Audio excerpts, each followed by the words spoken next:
Welcome to Would I Lie to You, the show in which it pays to be economical with the truth. On Lee Mack's team tonight, a comedian, podcaster, and star of Last One Laughing, it's Lou Sanders.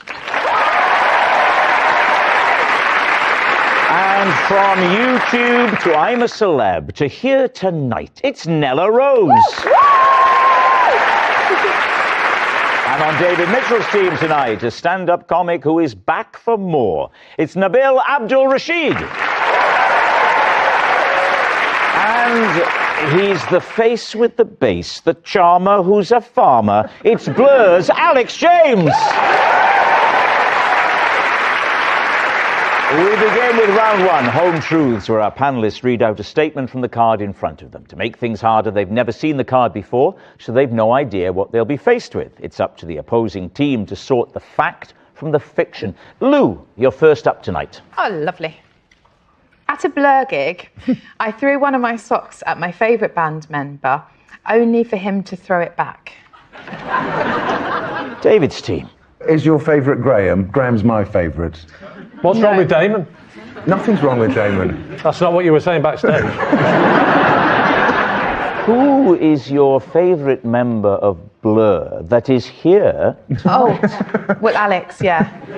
He's my favourite member now, but at the time I was a lot younger and I just went for looks. I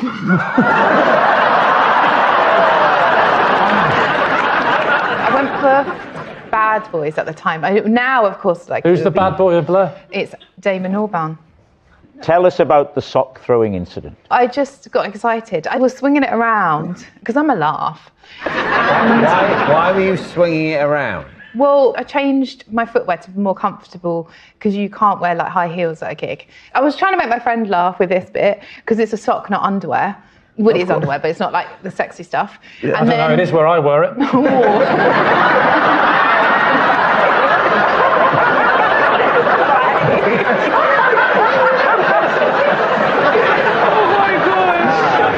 You must show me how you did it.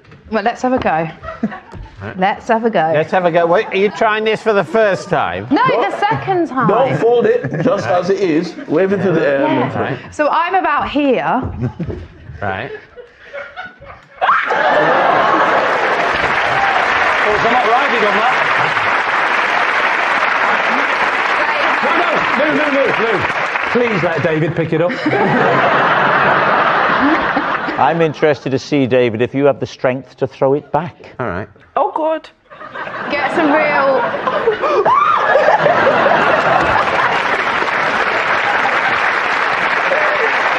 I think that might be the least satisfying round of applause I've ever had. Where was the gig and when? I actually don't know because it was a long time ago. Do people throw things at you on stage when you were in Blur? I got cheese mainly, yes, a lot of cheese.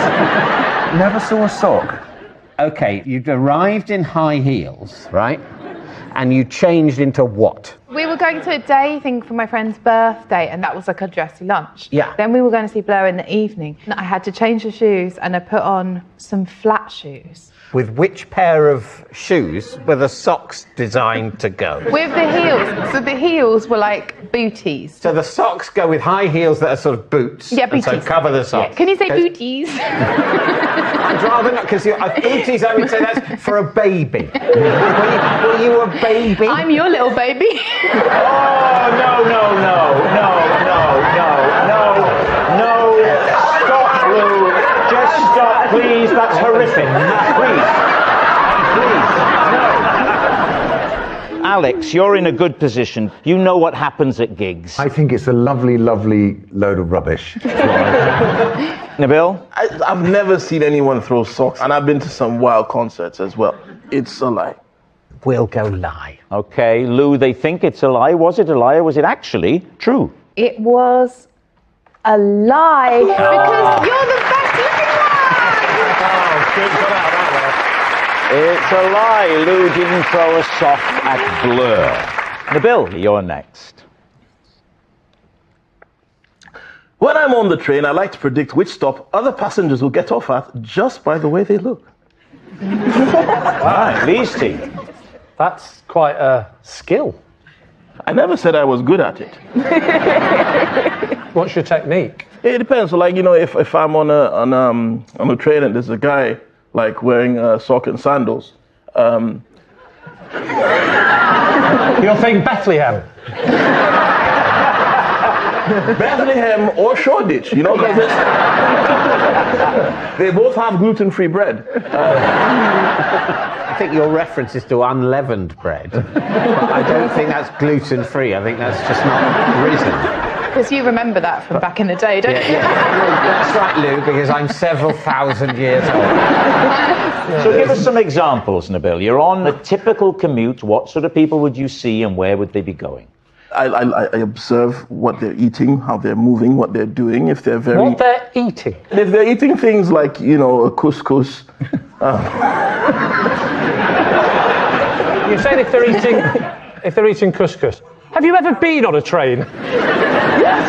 But also, what about if someone's going to visit a friend? Have you thought of that? People who eat couscous on the train don't have friends. Don't be silly. Where will they be going if they are eating couscous? They're going to Brighton or Hove. So can you remember the first person you guessed, whether you got it right or not? And did they stand up just before they got off and you thought there's a clue? No. Can you imagine him just people watching on a tube? I can't. I can't. Does anyone remember when, like, MI5 had the adverts which said, do you know where the person next to you is getting off? Yeah. MI5 were asking people... Well, I don't remember that particular They Wait, were. I actually remember. spy advert. What was the point of the MI5 advert then? I think if you got it right, then you could join. I see. Okay. Right, Lee's team, what do you think? He's lying, isn't he? Yeah, he's lying. Who would say he's lying? He's lying, rather than he's a lie. I mean, Yeah. just a bit of fun, it's not Judge Judy. They think it's a lie, Nabil. Was it a lie or were you telling the truth? It was true. Oh. It's true, Nabil does judge people on trains. Nella, you're next. Okay. Until I saw one on I'm a Celebrity, I thought ostriches were mythical creatures. David's team. What was the context for seeing it on I'm a Celebrity? So I think I was in like year 8 or year 9, and it was the year that Ian Wright was thrown into the jungle. So this wasn't when you appeared on it. This is you as a viewer. This was me as a child. Ah, right, okay. They had him in like this house, and then at the end, it was like they shoved him in a room with a 6-foot bird. It was an ostrich, and I was like, they're not real. And why is everybody like so normal about it? Because it's not normal. Because if you was to see a 6-foot rat, you would scream. Yeah. Can I just say, I absolutely love your nails, but I think you can have my ass. Sorry, but it's just like, it just doesn't make sense. But yeah, I just remember thinking like, this isn't normal. It was an episode of I'm a Celebrity Yes. where Ian Wright had to Yes. go through several rooms, picking Yes. up stars. Yes. And then in the last room, There was an ostrich. there was an ostrich. How big's the room? Cutesy, you know, not too big, not too small. You know, David, little- cutesy. Not a large room. Not No, like not a a large cathedral. No. A small I love the room. fact you do room sizes by cutesy and you do them by cathedrals. Had you heard of emus? I research everything that petrifies me. I know about the emus, I know about the ostriches, I know about all them birds. Did you think emus were mythical? Come on, if I was if I was to describe an ostrich, You look to a bit like Rod Hunt, do that. No, if I was to describe an ostrich to you, you wouldn't believe me. Had anyone ever shown you a picture? But I just wouldn't think it's real. Because what is that? What if one of those pictures had been a photograph? I've seen pictures of dinosaurs. I've never seen a dinosaur in real I life. swear you will not have seen a photograph of a dinosaur. David, what's your team going to say? I hold her in high esteem. I just don't think she'd be that stupid. you think it's a lie? I think so. I think we agree. You're going to say lie? It might be true. Okay, but you're saying But lie. we'll say lie, and Right. then if it's true, we'll say, well, we did say that it might be true. So, in a way, that's fine. Nella, they're saying it's a lie. Was it a lie or was that all true? It was the truth. It's true. Nella did think ostriches were mythical creatures. Alex, you're up next. I once had to run for my life when my own animals turned on me. It's Jurassic Park. Lee's team. How many different animals do you have on your farm? We got cats, dogs, pigs, sheep, ducks, sheeps. More sheeps. But I mean, I'm not a farmer, but I know sheeps is not the plural of sheep. It is an alternative plural. Sheeps. I hate you. Thank you.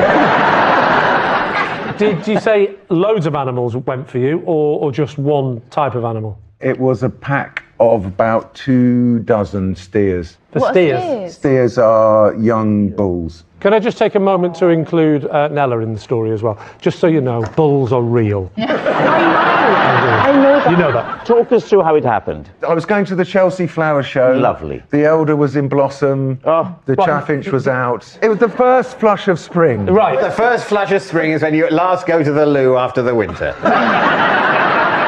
You've left the farm to go to the Chelsea Flower and Show. I was put my Versace suit on, my Chelsea boots, and there's literally a station at the bottom of the farm, Station Field. I got to Station Field, and I thought they've moved the steers. They haven't told me. Who's they? The Cowboys, Dave and Neil. Dave and Neil, okay. They moved the steers into Station Field. So I saw the steers in the far corner of the field, and I'd been briefed on what happens if the steers kick off. Oh, what's the brief? Run for it. That's a brief, is it? It's a brief.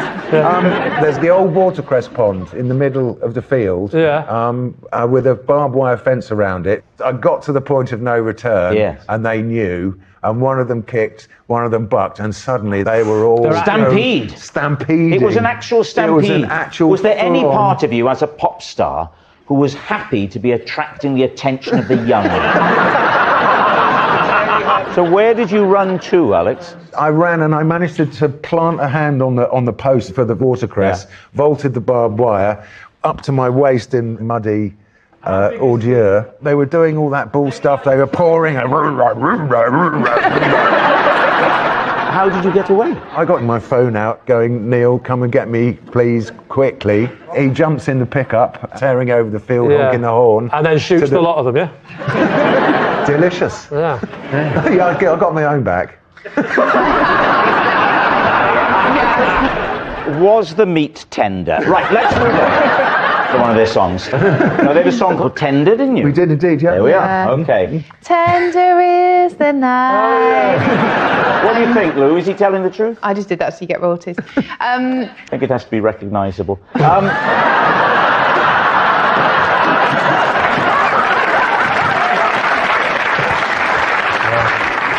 What are we thinking? Nella, what do you reckon? I don't think he's lying at all. It's a very realistic story. I mean, Alex's physique, he does look like the kind of man that could outrun some steer. I think he's telling the truth. I'll go with my team and say that that is true. They think it's true, Alex. Was it true or was it a lie? It was true. It's true, Alex's animals did turn on him. Our next round is called This Is My, where we bring on a mystery guest who has a close connection to one of our panellists. This week, each of Lee's team will claim it's them that has the genuine connection to the guest. It's up to David's team to spot who's telling the truth. So please welcome this week's special guest, Craig.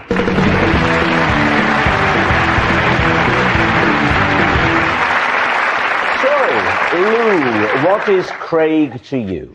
This is Craig, and I've made 2 attempts to impress him in my life, and bringing him on the show is the 3rd. Nella, how do you know Craig? So this is Craig. He's the teacher that I caught bunking off school whilst I was bunking off school. Finally, Lee, what is your relationship with Craig? This is Craig. He had to say sorry to me after his driverless car took me on a 20-minute joyride. So there you have it. Lou's cool companion, Nella's skiving school teacher, or Lee's penitent pal. David, where will you begin? Lou. Your little baby. I absolutely love David's face when you say that. You've twice tried to impress Craig. Jealous.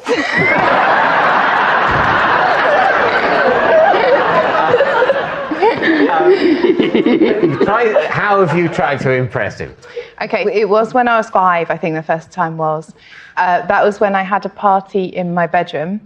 I invited about 6 kids round, and I had a 50p budget and got him round so that I could kiss him because I'd seen it in the movies. Did you know him? What? He was in my class. Me and my friend Vicky planned it all, and in the end he kissed Vicky. So you said this party was on a 50 pence budget. Yes.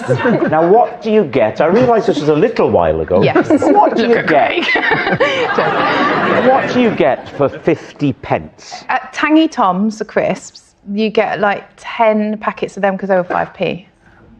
10 packets of crisps. One very young person there almost fainted. How did a young Craig respond? Not an ideal response from Craig. There was a lot of focus on him and a lot of pressure on him. And He wet himself. Well, hang on, there's a lot of focus on him tonight. Is that why he's holding on like that? he didn't love it. Now, you said that you've tried to impress him twice. What was the second time? Second time, probably 2 years after. So PE, and I had got emerald green sparkly leotard and leggings. I knew that Craig didn't love me, but I knew that if he could see me in my leotard and leggings, he'd start to sort of get an idea. You're saying you would be irresistible to him. I think I had a headband and wristbands as well. Right. So what was everyone else wearing? Black shorts, white t-shirt. And you were all green like Kermit the Frog. Now, all these years later, Yeah. you're telling us you've invited him here to impress him. How have you kept in touch? The restraining order's finished. A little thing called Instagram. What does he do now, Lou? What's his line of work? No, I don't know. I don't take an interest. Who would you like to quiz next? Well, we'll ask Nella next. Nella, remind us of how you know Craig. So he's the teacher I caught bunking off school the same day that I was bunking. Right. What school was this? St. Mary's Church of England in Hendon. You went to school in Hendon as well? Yeah. What? Hi. Could you two get a room? Right next to me and David.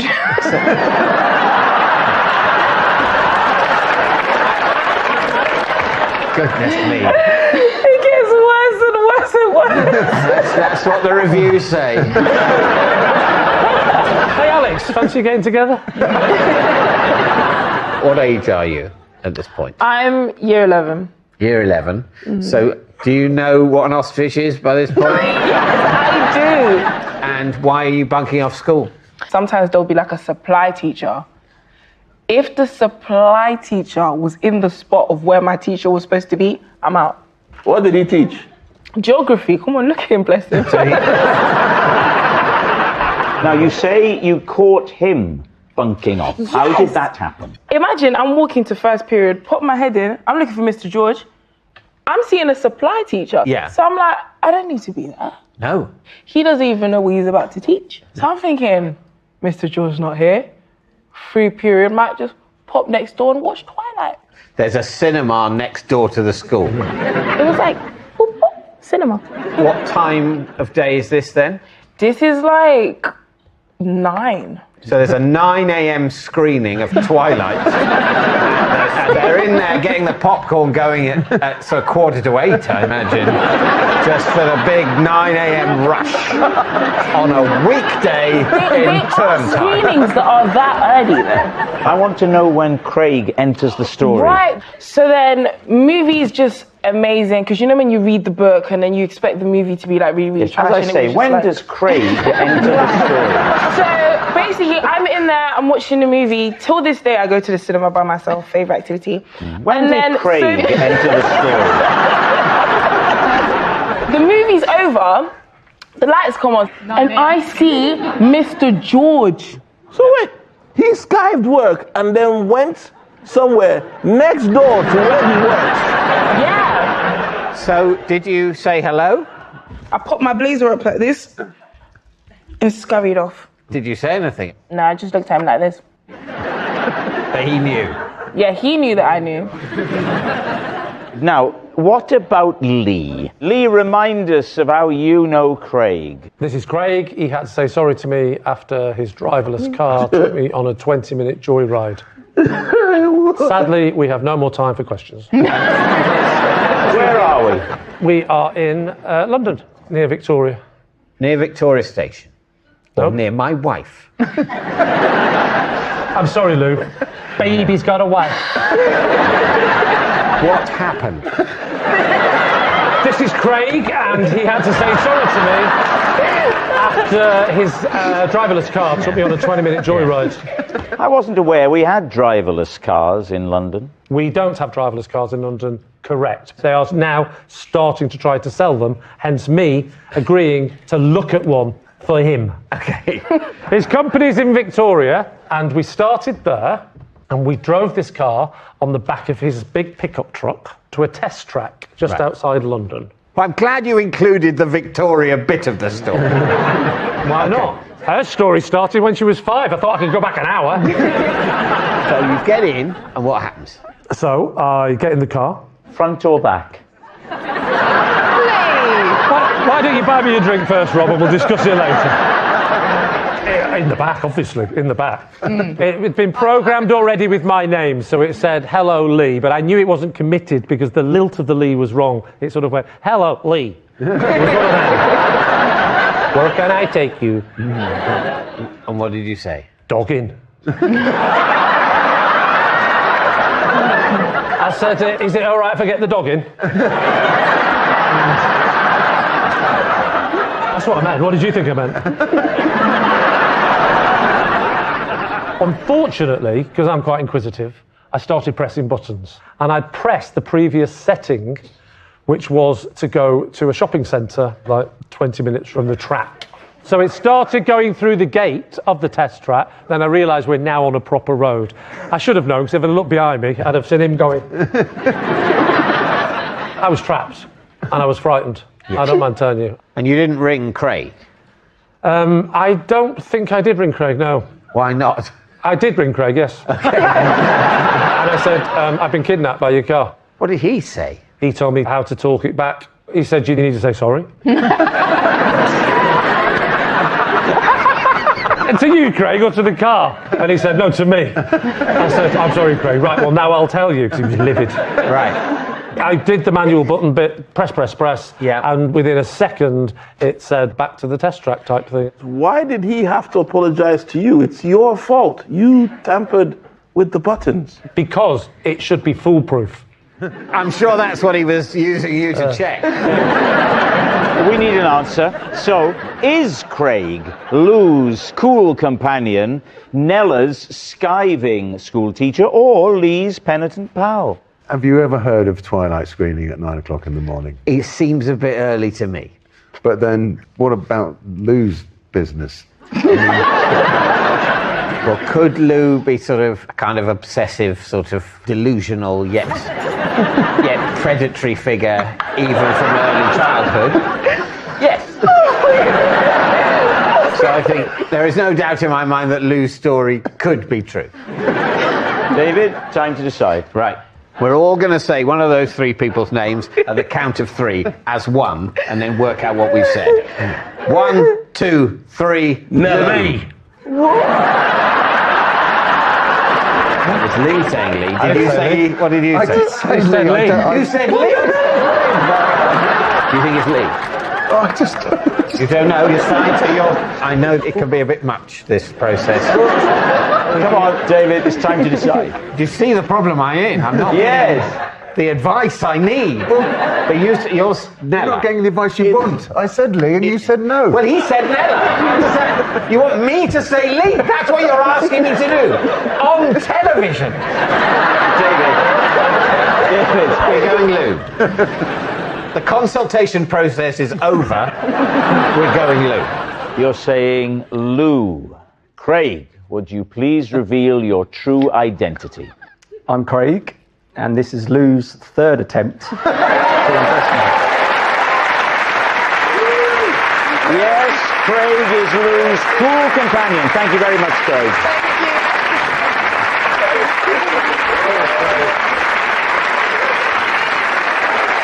Which brings us to our final round, quickfire lives, and we start with it's Lou. I'm struggling to bond with my new dog because his woof sounds just like my ex-boyfriend's cough. David's team. Your most recent ex-boyfriend? Yeah. When did you split up? About 2 years ago, but I love my life. What was his name? Jack. Jack. Jack Russell. What is the dog's name? You're going to make fun of me, but it is called Rover.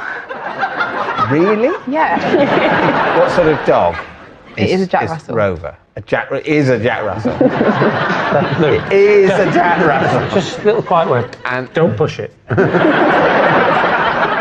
so you've got a Jack Russell Called Rover.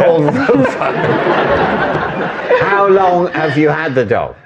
Not long, 6 months. And how long did it take you to notice the haunting echo of Jack's cough? My friend Claire pointed it out because I didn't even notice, and now I can't unhear it. Your friend Claire said, Yeah. I tell you what, that dog's bark is really like... You remember Jack? You know, the one who broke your heart, love of your life, didn't work out. Do you remember his cough? Just to clarify this, I'm going to ask you to do an impression of Jack, Yeah. your ex-lover, Yeah. and then an impression of Rover. So Yeah. first of all, Jack the boyfriend, Yeah. go. You're not meeting my mum. Why do you need to meet my mum? No, who's cough? The cough.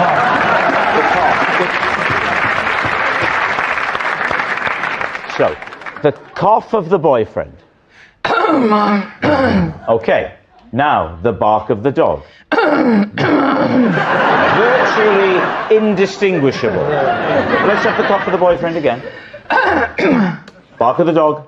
A little bit different. Cough of the boyfriend. Bark of the dog. They're getting more and more different, actually. I didn't train at RADA. What did you do there? What are you thinking? I don't think it's true. Okay, Nabil. I've never heard a dog bark like that. Alex. I've heard a sheep cough like that. They think it's a lie. Okay, Lou, was it a lie or were you telling the truth? Obviously, it was a lie. Yes, it's a lie. Lou's dog doesn't sound like her ex.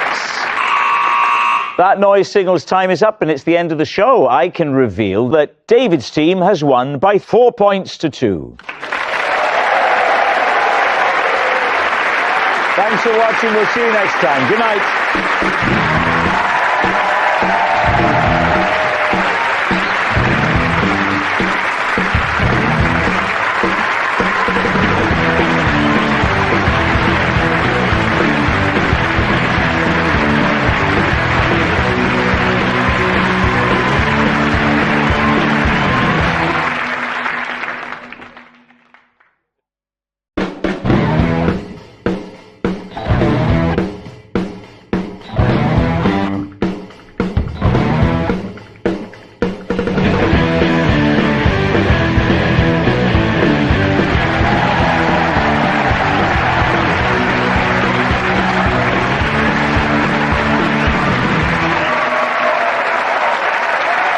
Good evening and welcome to a very special edition of previously unseen clips from Series 19 of Would I Lie to You?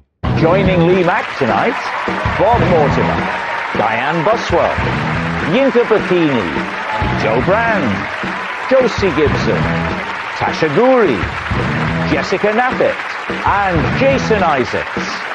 And joining David Mitchell tonight are Mark Chapman, Jamelia, Harriet Kemsley, Giles Brandreth, Alistair Beckett-King, Richard Osman, and Bemisola Ekamelo. We begin with round one, Home Truths, where our panellists read out a statement from the card in front of them. To make things harder, they've never seen the card before. They have no idea what they'll be faced with. It's up to the opposing team to sort the fact from the fiction. Mark, you're first up tonight.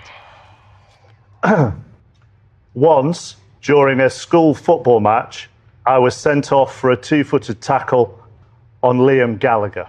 Lee's team. Wow. When was this? It was in the late 80s. What's a 2-footed tackle? It's, it is basically...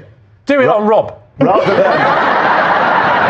You go in like that. Not sort of waist height, but like ankle. What sort of age were you in the late 80s, if you don't mind me asking?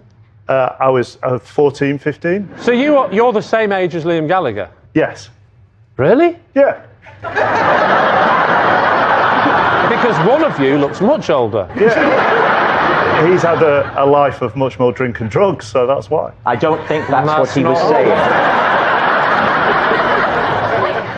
Were you at the same school, at a different school? No, we were at different schools. Right. What was your school called? Manchester Grammar School. Where was Liam? He wasn't at grammar school, was he?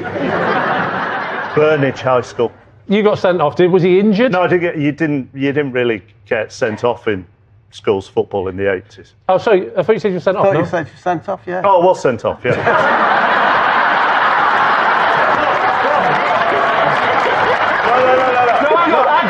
Hang on. This is going to be interesting. For what, Mark? Because what? Back then, in school football, you were just told to leave the pitch rather than an officious... I think that's what sending off is. Yeah, but you could still bring someone else on.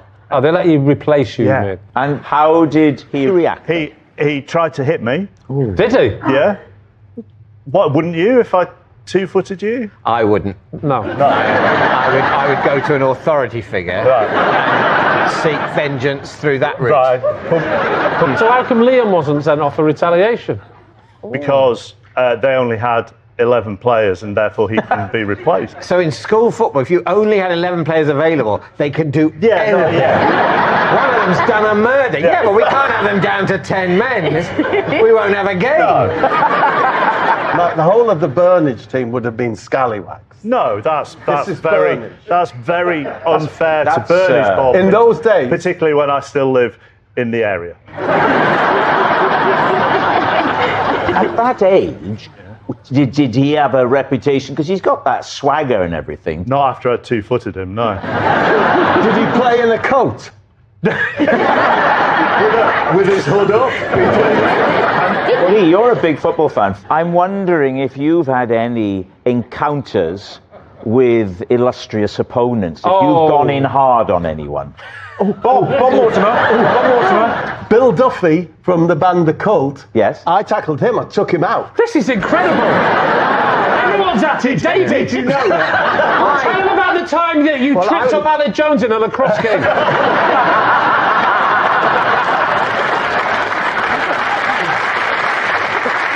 So what are we thinking? Diane, what do you make of this? Oh, I actually think it's a truth.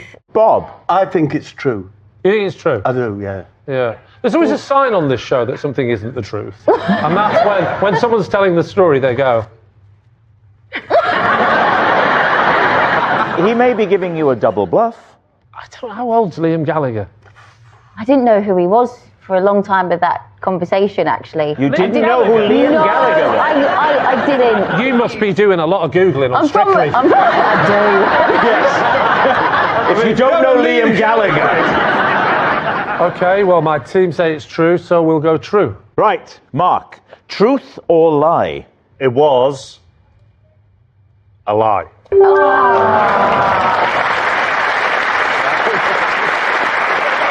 Right, Yinka, you're next.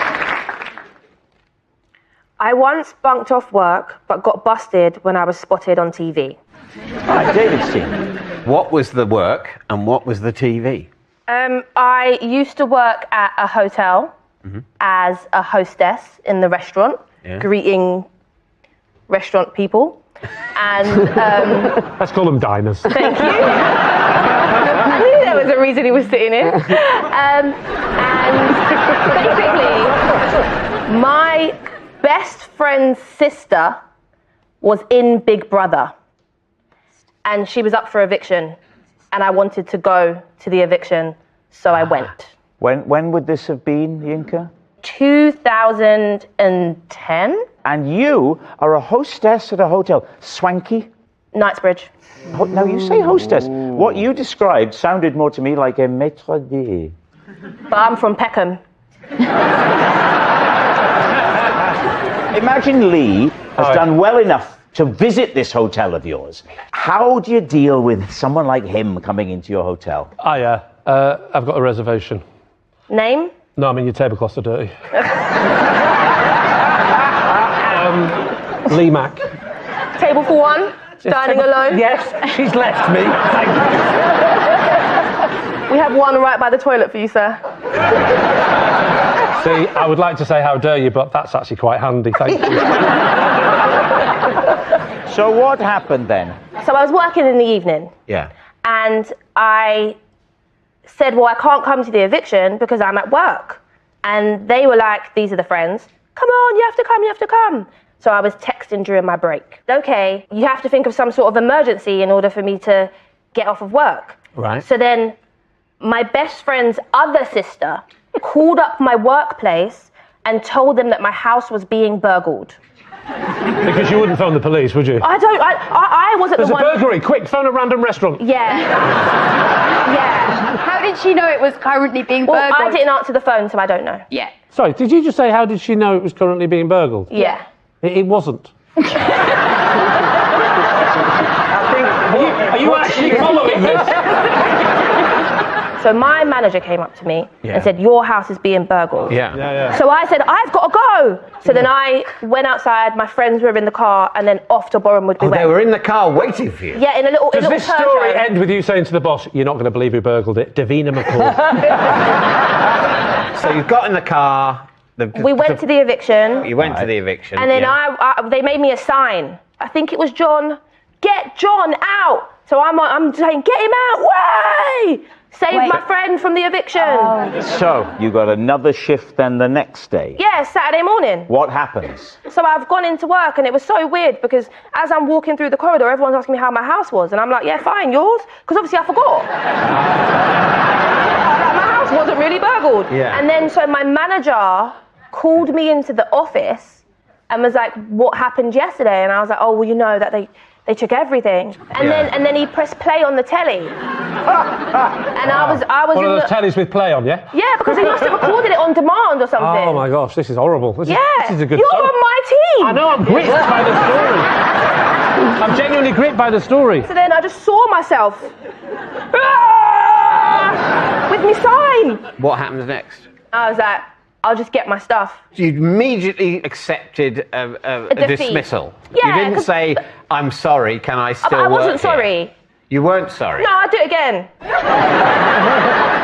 What do you think? Could this be true? I have one thing that doesn't add up. Wow, Columbo's in town. Just one more question. Okay, so your boss had a TV? In the office? Yeah. Oh, they did. Thanks, Mr. Columbo, we'll let you know. I think we're going to go true. True. They think it's true. Yinka, was it true or was it a lie? It is true.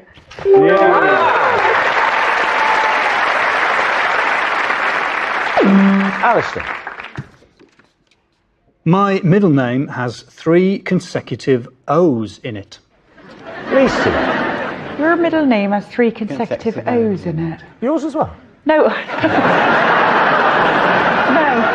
No, I don't think there's a word with 3 consecutive. Moosh. What about moo? Like about a really long moo. Like someone's having a suckle on the udder because they've been a good boy.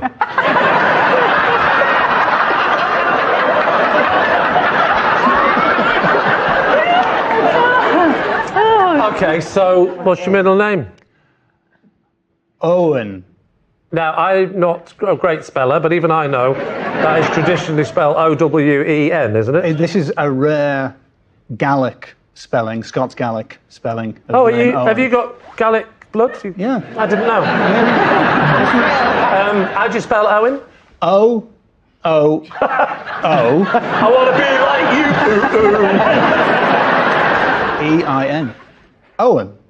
Owen. And that's an original Gaelic spelling of, what we now know as Owen. Yes, it was a spoken language rather than a written language, and in being transcribed into Latin characters, there's a lot of variation. Right, but how are you supposed to pronounce it? Owen. You're actually supposed to say that. That is great. I might, because I've got 2 E's, I might start calling myself Lee. Yeah. It would be, if you can imagine it, you're on the moors, you're on the highlands, it's Owen. People had a lot more time on their hands in history as well. Take as long as you like saying someone's name. Mm-hmm. That's the way of killing a really boring weekend. What do you think, Josie? Is he telling the truth? I think it's a damn right lie. Do you? Yeah. What are you thinking, Joe? Oh. Win. No, I don't think it's true. You don't think it's true? Josie doesn't think it's true. Lee? Well, I don't want to disagree with my team, but I think it's true. Have you ever seen 3 consecutive O's? Yes. When? I dropped some spaghetti hoops. That's 2. What?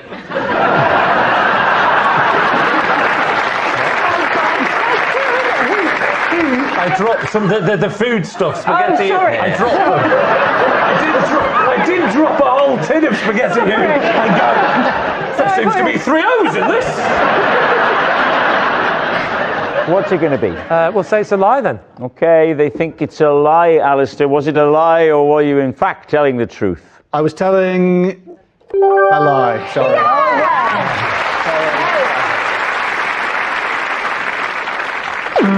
Jason. Oh. I was once furious when a theatre performance was ruined by the ringing of a mobile phone. David's team. What was the play?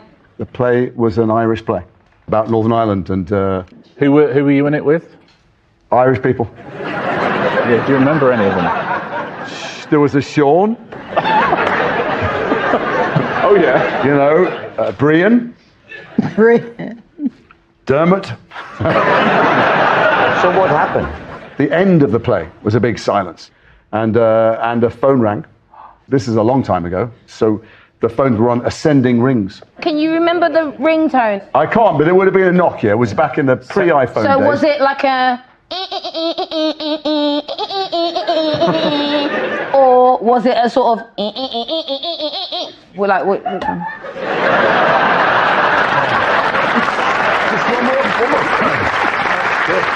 more time? Yeah, and the other one? That wasn't either of those.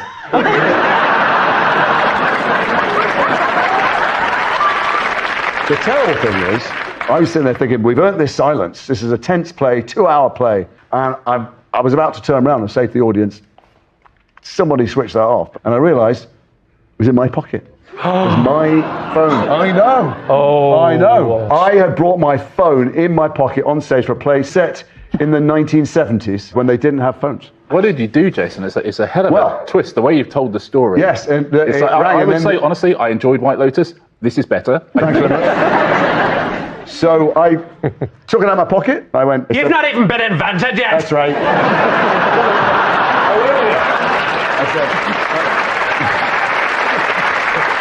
And then I tried to avoid eye contact with the rest of the cast and anybody in the theatre for the next 30-odd years. So you actually answered the phone? I had to stop it ringing. Forget the anachronism, I'll use it. This character is getting a phone call. Let me ask you, what would you have done? I wouldn't have brought my phone on the stage because I respect the theatre too much. One of the... Right, David's team, what are you thinking? You see, I think he's made it more vague than he needed to. Yeah. Yes. Which is what makes me think it's true. Yes. Yeah. But he's agreeing with us, and that worries me now. It's like we're falling into his trap. Yeah. But you don't mind falling into Jason Isaacs' trap. I think that's okay. What do you think? I think it's true. I think we're going to say true. They all think that it is true, Jason. Yeah, was it true? Because or? it was, in fact, true.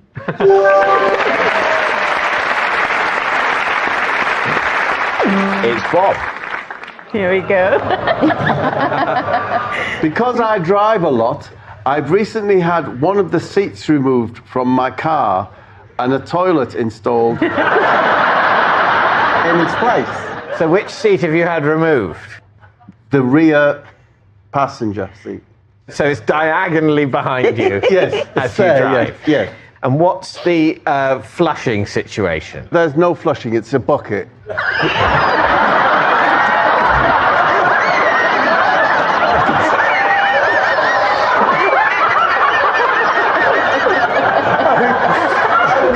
Straight up. What are you saying? Just to clarify, I've got a bucket. You've got a bucket on the back seat of your car.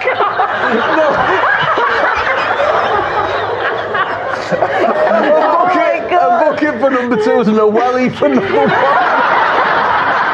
No, I was quite proud of it because the particular car I've got has a bench seat, but it splits 2/3, and the last third, when you lift it up, there is just a void. So I popped a bucket in the void. Oh, so if the seat is still there? If you came in my car, you'd be sat on the toilet, you'd have no idea, and I'd be like... Because the seat is still there. At your leisure, sir. It's not a bad idea. And when I go to Middlesbrough, I've got a long journey, I don't like to stop. Surely you have to stop. How long do you write home? No.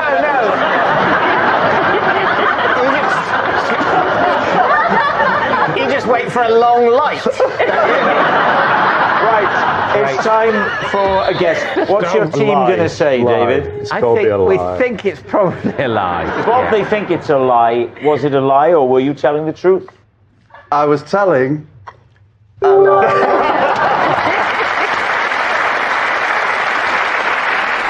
It's Joe. The other day, I gave my daughter £10 to pass me a bottle of wine from the fridge because I couldn't be bothered to get up from the kitchen table. David's team. How far from the fridge are you? About 3 metres. And was your daughter in the room as well, or did you text her? No, she was down on the coast. No, she was in the room. And what were you doing in the room? Just starting to get withdrawal symptoms. What time of day was it? Breakfast? No, it was respectable. Respectable? About 4. 4? Oh, okay. So, describe the conversation. I said, oh, I really fancy a glass of wine. Mm-hmm. And so my daughter just looked at me like, well, go and get one, you old hag. And she's a bit arsey, to be honest. I don't know where that came from. She's like my husband. And, How old is she, Joe? She's 22. Talk us through the payment process. How did you come to the £10? So we worked our way up. We went through kind of £3, then to a £5. And then when it got to £10, she went and quietly got the wine. And that's why I've got a Scottish £10 note saved. And was it red or white, Joe? Red. So why was it in the fridge, you barbarian? You can get chilled red wine. Because I like it that way. I keep white wine in the oven, obviously. So, what are you thinking then? I think you don't keep red wine in the fridge. There is some red wines you chill. Was you it- barbarian. Yes. Was it that sort of red wine? I've absolutely no idea, David. We're going to go lie. They're saying it's a lie. That's all Joe, I'm was saying. it a lie, or were you telling the truth? It was a lie.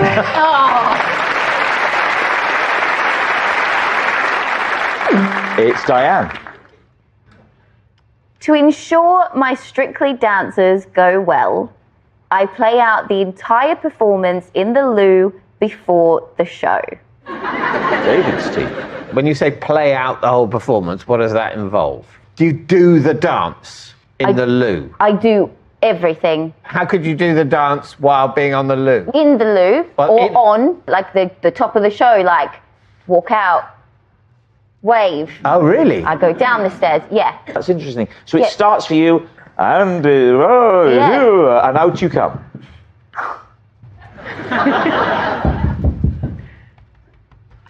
Yeah, that looks like it takes practice. And then you go up, Yeah. and then you go down again, and then you're on in 10 seconds. Oh. 10, 9. Cut to 1. 1. Blast off! And then I'll do the dance. So tell me about when you're visualizing your encounter with the judges. Yeah, so Yeah. Chris is my partner. Yes. And I'm like, oh my God, Chris, we did so good. Why did you imagine Lee is your partner? Or Lee! Oh my God, that wasn't as good as we thought, but it's okay. We can do better next time. Jamelia, what are you thinking? Do you know, I actually think this one could be true. The only thing, I would just wonder why you'd do it in the loo, and also why you wouldn't do it with your partner. Oh, good questions. Well, in the loo, because I can go almost like a demon's kind of come inside of me, so I don't like to show that off too much. But I didn't really include Chris again because he doesn't believe in it. Okay. But if he did, you know, I probably wouldn't have done it in the toilet with him. But we could have found the trainer!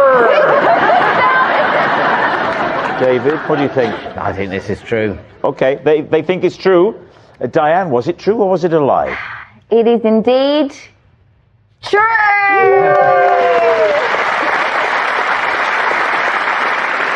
It's Giles. Oh.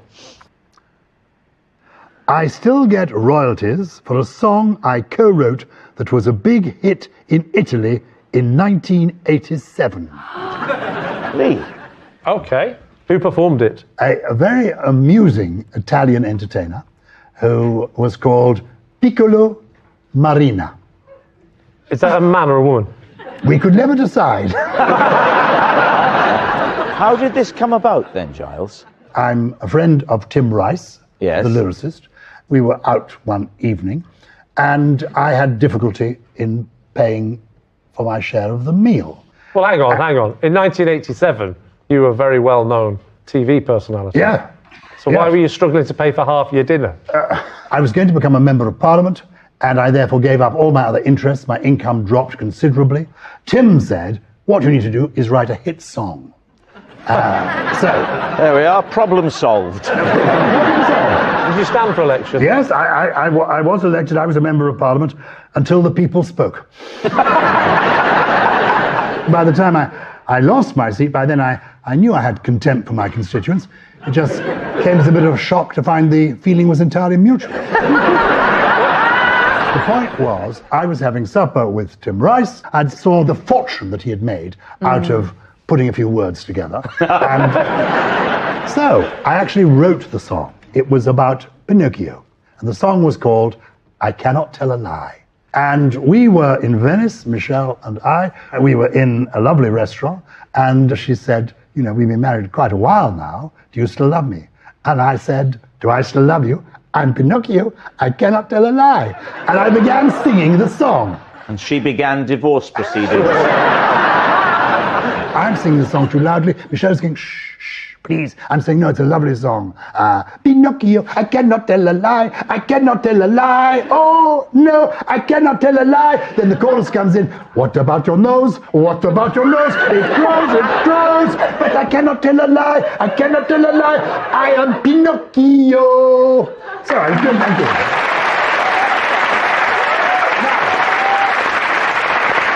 I have to tell you. You know what's really annoying? No, wait for this, mate. I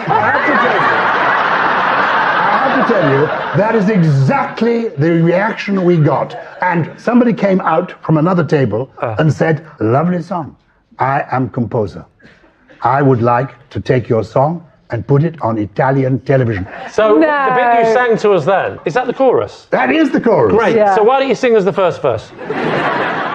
Once upon a time, down by the river, there I was, all of a quiver. I saw a lovely girl with a beautiful curl in her gorgeous head. I thought, hey, what's going to happen? I must love her. I am Pinocchio, cannot tell a lie.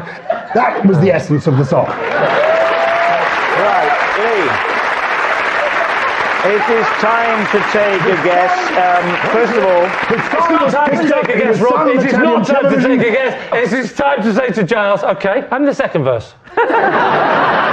Then we went out to a little cafe. Oh, the fun we had that day. We were a merry twosome, she and me, Pinocchio, Pinocchio, I cannot tell a lie. Right. So, first of all, Tasha, what are you thinking? Is it true? Never mind what she's thinking. Third verse. Is it true? I think it's a banger. I like the song. It's great, but I think it's a lie. Can I say how wrong you are? The song was translated into Italian. So it makes more sense in Italian? Oh, it's hilarious in Italian. Well, hang on. There's one great big problem with this, isn't there? You didn't write it for an Italian audience. You wrote it for Tim Rice. And it just might Look. It doesn't add up the story, does it, Giles? Can I say, you've been doing this for 19 years, but tonight you are a busted flush.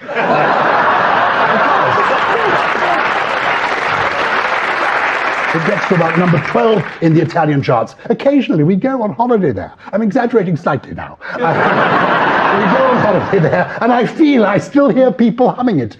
Pinocchio, Pinocchio, I cannot tell a lie. Don't do it again, Giles. Don't do it again.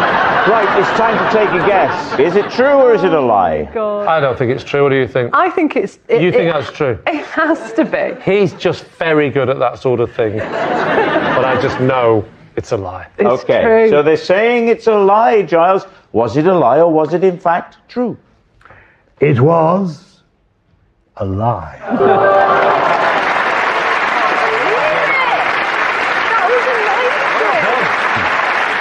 Well, that's all we've time for on this special edition of Would I Lie to You. Thanks very much for watching. Good night.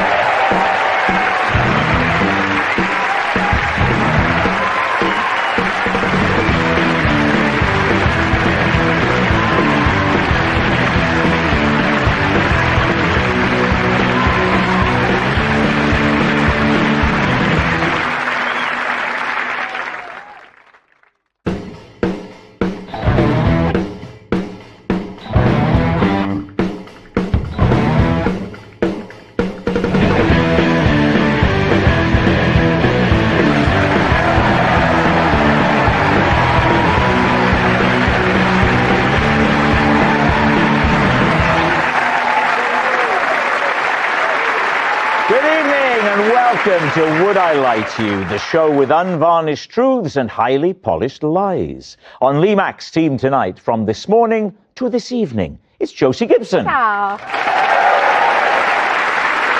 And the queen of comedy herself, Jo Brand.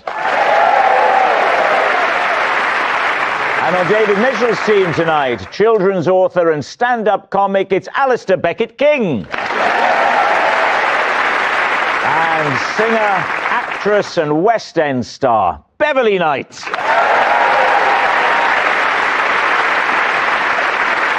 We begin with round one, Home Truths, where our panellists read out a statement from the card in front of them. To make things harder, they've never seen the card before. They have no idea what they'll be faced with. It's up to the opposing team to sort the fact from the fiction. And Josie, you're first up. Right, okay. I once rode my horse to the post office, but when I came out, he'd been given a parking ticket. David's team. Where did this happen? This happened in my local village in Iron Acton, and I was actually in a horse and cart. And when was this? This was about 1874. This was 2009. Have you traded the horse in now you're on TV? It's a bit sensitive because he died. Oh, Alistair. That's your fault, Alistair. You know. And how far was the post office from home? About a 25-minute drive. It's not too far. It's only a few miles. You can't go too far on a cart. It would only be like 5 minutes in a car, but on a cart, it's about 25 minutes. Can I just ask you, only 5 minutes in a car, but on a car, it's... It would only be a 5-minute drive in a car. Yes. On a cart. A cart. Please try and stress the T just a little bit more. On a horse and cart. Yes. It took a little bit longer. So you had a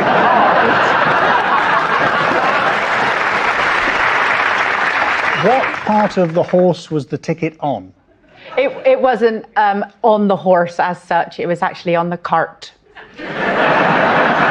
Is it a big industry these days, Horton Cart training? Horton Cart is hard to say. Yeah, certainly.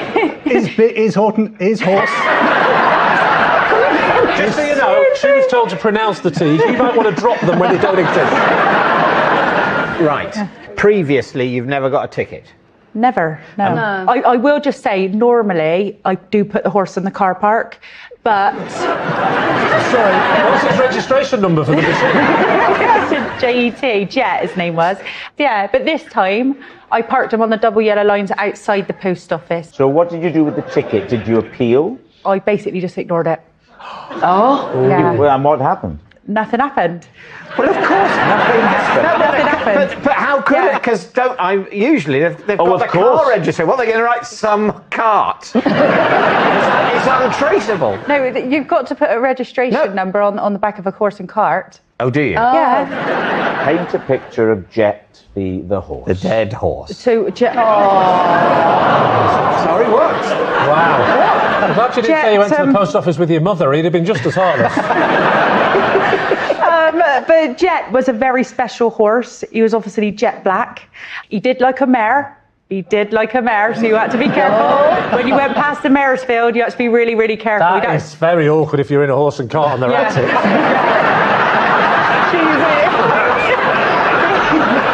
You're like a free rocket horse, wouldn't it? Be great. What do you think? Is she telling the truth?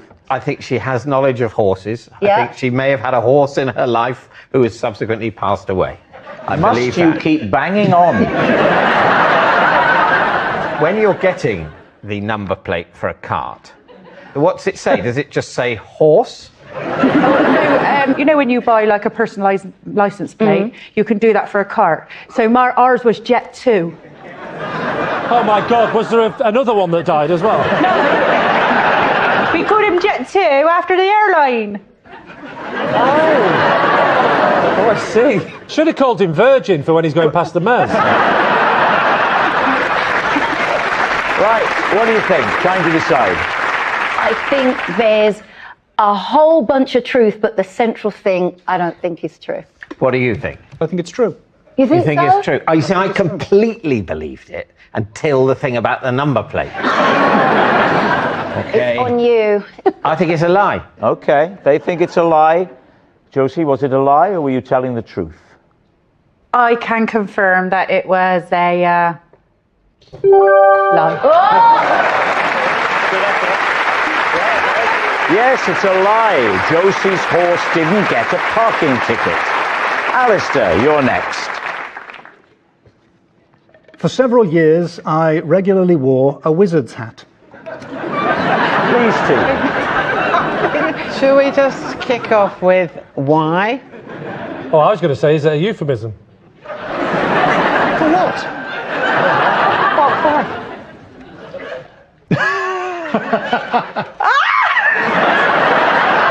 I'm joking.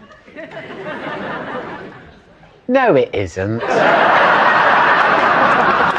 I know, but she believed me, so go with it. You wore a wizard's hat? I wore a wizard's hat for several years. The start age and the end age? 18, 19. Oh. I was a teenager. Awkward old. Oh, I thought you were going to say 5. 18. 19 into my early 20s. Did you make it? I made it, yes. From what? Fabric. What kind of fabric? Fabric can mean many things. Cotton. Well, I would say rubber or plastic if you're wearing it in the rain. I suppose the practicalities of making it. If you're sewing up rubber. I had to repair my girlfriend the other day. And so nailing it through the... Yeah. Were you one of these reenactors? No, no, fiercely no. I can't walk past reenactors without them trying to lure me over because of my general appearance, and I'm not interested in actual history at all. I'm interested in wizards and that. To be fair, to be a reenactor in a wizard's hat, there would have to be a historical event that had involved wizards. So you'd be amazed there aren't that many. No. Battle of Hastings, number of wizards present, zero. How would people react to you when they saw you in the street, Alistair? They were largely negatively. White van driving men were not enthusiasts for the... They would say things like, "Oh, the circus is in town," which is... I know, because there's no wizards in the circus. Yeah. There's clowns. Doesn't even make sense, but by the time I've said that, they've gone. They're away. A white van driver would not go, "Oh, there's a circus in town." They would use one word only. And we're all thinking it. I'm paraphrasing. Now, Alistair, while all this was going on, what did your girlfriend make of it? She hated the wizard's hat. Well, that was my polite way of inquiring whether you had a partner, and you've surprised me. She wasn't enthusiastic about the headwear. And you were adamant that you were going to stick with it, though? I stuck with it until it became, I would say, morally untenable to wear the hat. Morally? Morally? Oh. Why morally? Towards the end of the hat era, I had a neighbour who was a short guy, not a tall guy. And I'm pretty tall. The image we created together in the streets, it had a Middle-earthian vibe. Oh, like he was looking for a ring. Did the hat give you any powers? I think we know the answer to that, don't we? Do you think he's telling the truth? I think it's you look like a lizard, a wizard.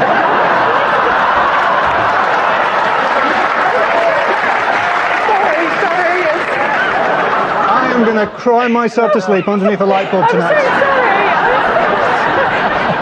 Joe, what do you reckon? I think none of it is convincing, which is why I think it's true. Interesting. Okay, we'll say it's true. Okay, they're saying true, Alistair. Was it true, or was it a lie? It was the truth. Yes, it's true. Alistair used to wear a wizard's hat. Beverly, you're next. For my 40th birthday, David Bowie gave me 40 boxes of tea bags. Please, tea. Well, it's clearly a lie, because you're definitely not 40. You look about 56. You don't look 40. No. So what did David Bowie give you? 40 boxes of tea bags. Were you good friends with David Bowie? Not a good friend, but we talked a lot. Would he just ring you up out of the blue and go, "Are you drinking the tea?" That's all you ever do.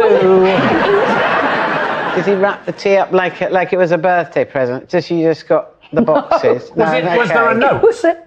A card or a note? What did the card say? I think you'd like these, Uncle D. Sounds a bit sinister. Did you ever meet him, Joe? Yeah. In which circumstances? Sleeping with him. Blimey. Moving on. I think you'll like this, Uncle D. What were the flavours, if you don't mind me asking? So, English breakfast, straight up. Classic. Earl Grey. Yeah. Green. What? Green's green. lovely. No, it was Earl Grey that made me go, yeah. Oh, Don't really? like Earl Grey, no. Some people like it, but I don't. You know, it's not the normal kind, is it? What are you thinking, Joe? Could it be true? I think it is true. Josie, what do you think? I think because you know so much detail about David, I think you are definitely telling the truth. Whoa. I don't think there was that much detail about him, other than David knows that she likes tea, which she could be making up. In fact, is if she's lying.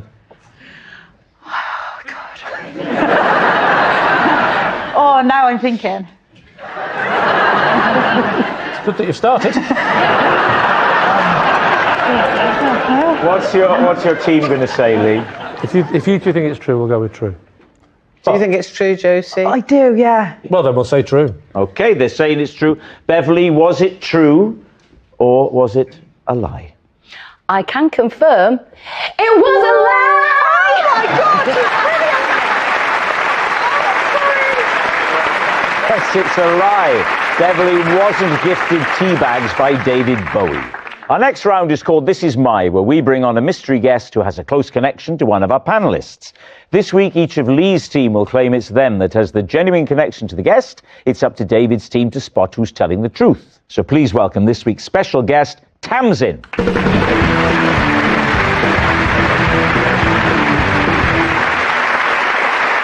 So, Joe, what is Tamsin to you? Well, this is Tamsin, and when she got married, I mistook her husband for her dad. Right, Josie, how do you know Tamsin? This is Tamsin, and because of me, she never got to go to an Oscars party. Right. And finally, Lee, your relationship with Tamsin. This is Tamsin. She's the GP who caught me using her stethoscope to listen through the walls of her surgery. So there we have it. David's team, where will you begin? All right, Joe. So, David. why were you at this wedding? I wasn't attending the wedding. I was staying in the hotel where the wedding was. Oh, right. And so I was asked by someone at the wedding if I could have my picture taken with the bride and groom. Yeah. Where are we, Joe? In kind of North Kentish. And what were you doing there? Were you having a little break? I was having a break and an affair at the same time. So how aged was the husband that you thought, no, he can't be the groom, he must be the father? Like 20 years older, 30 years older to me. So I said to him, is this like your first daughter to get married or just something to... Oh. Yeah, I know, just to sort of get the conversation going. And there was kind of like quite an embarrassed silence. And then someone said to me, that's her husband, out the side of their mouth. How did Tamsin respond? He looked embarrassed, she looked slightly angry, if I'm honest. Describe the scene of this photograph.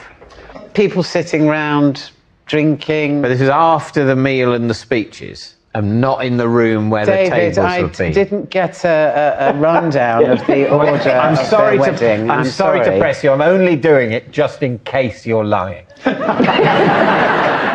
If you were just telling me this story under other circumstances, I wouldn't be pushing for this detail. Do you know what, David? I think you would. I've seen you round my house having a cup of tea and this kind of chat. I mowed the lawn yesterday. Ah, OK. Prove it. Did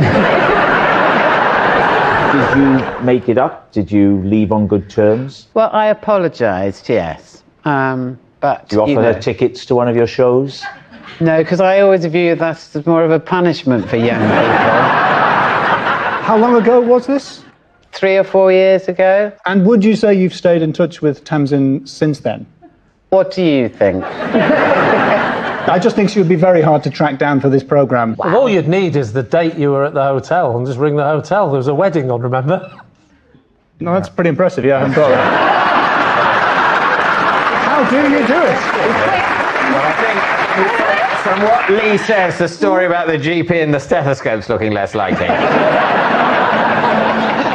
Right, who are you going to quiz next? OK, we'll go to Josie, shall we, next? Remind us, Josie. Because of me, Tamsin never got to go to an Oscars party. What Oscars party would she otherwise have gone to? It was Elton John's Oscars party. That's quite a That's big quite Oscars party. Big deal. It was a big deal. Basically, the only reason Tamsin took that job was to go. What was that job? I was working for This Morning. Right. And I had to go to LA. On the last day was Elton John's party. Yeah. And I got chucked out. So what happened? We were working the red carpet. Yeah. And then Elton John's right-hand woman Yeah. said, "Oh, we're big fans of this morning. Here you go. Here are 3 wristbands." So our cameraman was there, and I went, "Oh, thank you very much." So where does Tamsin come into it? Tamsin's my producer. Right. So then Tamsin said to me, Yep. "Hold these wristbands. I'm just going to go and put the camera equipment in the car." So I started twiddling with the wristbands. And I was twiddling with the wristbands, and as I was twiddling with the wristbands, they were getting smaller and smaller and smaller. And then I was like, "Oh, God, this is not going to fit on my wrist." So instead of doing anything about it, I put that one in my pocket and then started twiddling with the other one. So I twiddled and twiddled and twiddled, and it got really small. So I put that one in my pocket as well. And I thought, "Oh no, they're not going to fit on anyone's wrists here." Is this the plot of Alice in Wonderland? So then Tamsin comes back. So Tamsin and our cameraman did take a long time to put everything in the car. Right. So then they Could came have probably back. done with an extra pair of hands. They Just told me to saying. wait there. You know, I'm a game player. I'm one of the crew. And then think you mean a team player? team player. Yeah. Yeah, a game player is something else. You really don't want that in your team. She's a bit of a game player, that Josie. So the team comes back. Yeah, the team comes back. I said, "Oh, Tams, you never guess what I've done? I've made the wristbands so small that they cannot fit on our arms." So we had to go to the front, and I said to them, "Excuse me," I said, "we've made our wristbands too small to put on our arms. Could we have..." We've made our wristbands too. Well, she's a team player. So could we possibly have 3 more wristbands so they can fit on our arms and everybody knows that we're allowed in Elton John's party?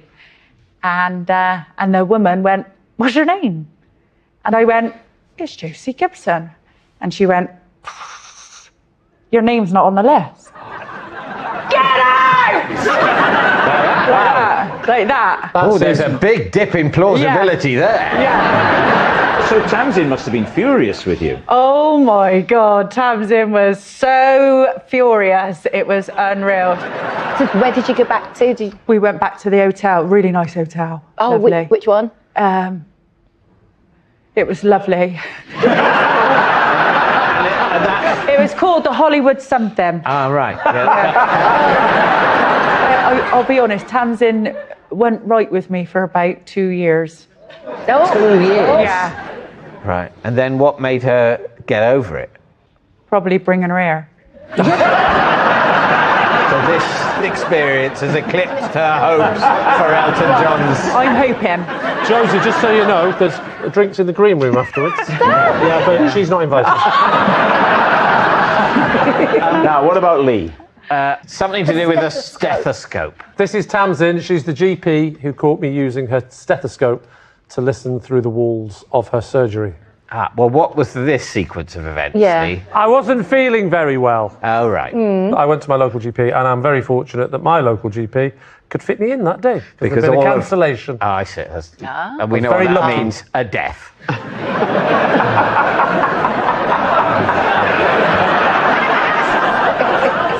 So I went to see my GP. Yep. Who is Tamsin? Yes. Yeah. Yeah, it's a bit weird the way your eyes didn't dart over towards her when you said, "My GP." They didn't dart. It feels like they darted. They didn't dart Good over. point. Anyway, as I was saying, I was going to see her about my inability to dart my eyes. I'm so sorry.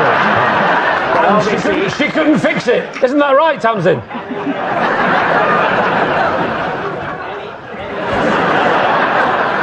Well, let's together invent the next bit. David, you go first. Okay, so you walk into the consulting room. Yes. But Tamsin isn't there. She's hopped out of the window. No. Okay, sorry. She jumped out the window. Okay.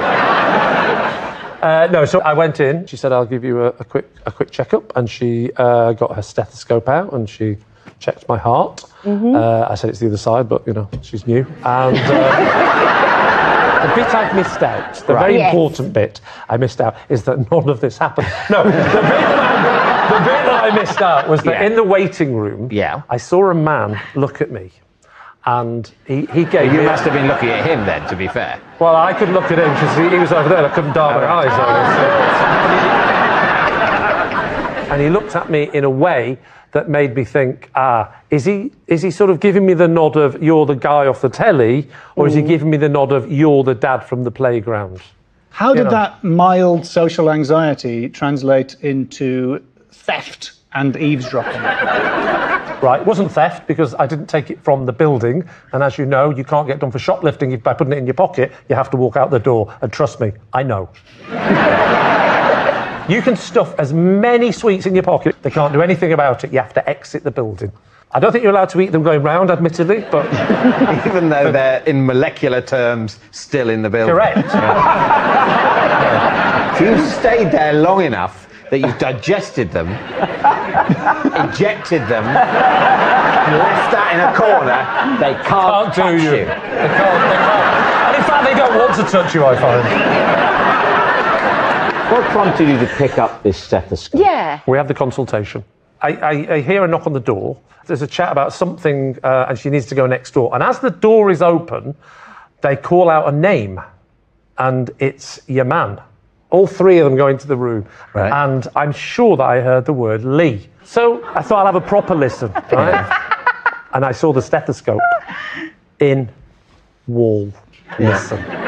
But it was too muffled to hear it properly. And of course, I'm doing all that, moving around the room a bit like that. I moved a bit too far around. I went next door and examined the patient. And went back in again. And, oh no, I think this horse has gone, I'm afraid. And then I just sort of, and then she came in. She's back in, isn't she? What happens? Says what? She said, "What are you doing?" And I said, "What?" Sorry. I was panicking, I had to think on my feet. I just said, I've got some terrible news. I think your wall's dead. All right, we need an answer. So, is Tamsin Joe's bemused bride, Josie's frustrated friend, or Lee's dismayed doctor? I think whenever we describe Tamsin's aged, repulsively elderly husband, there is a reaction in her face that says, I live with this man, he is my husband. But remember, Joe said she was annoyed. I think that's someone who would have been amused if Joe had mistaken the groom for her father. But we can only imagine how elderly he is. We don't know. He was supposed to be here tonight, but we haven't got a ramp.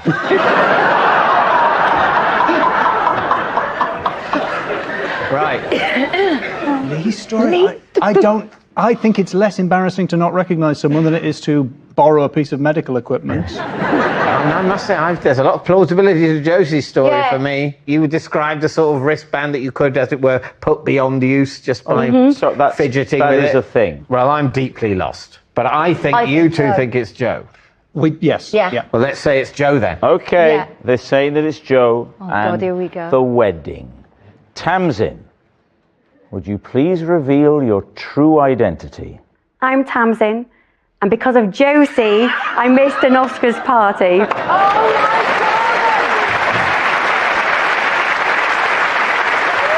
Yes, Tamsin is Josie's frustrated friend. Thank you very much, Tamsin. You forgive me now. You forgive me. Which brings us to our final round, Quickfire Lies. And we start with... It's David. Age 7, if I'd been a good boy, every Sunday I was allowed to sit at the head of the table and drink my milk from a wine glass. If this isn't true, I'm starting to think they might be stereotyping us. Were you particularly delighted to be able to drink your milk from a wine glass? Particularly delighted, pretty much nails it, yeah. What would constitute good behaviour, or perhaps more interestingly with you, what would constitute bad behaviour? To be honest, I was pretty conventional. You know, I didn't break rules, but sometimes I was, if you can imagine this, you know, not very good company.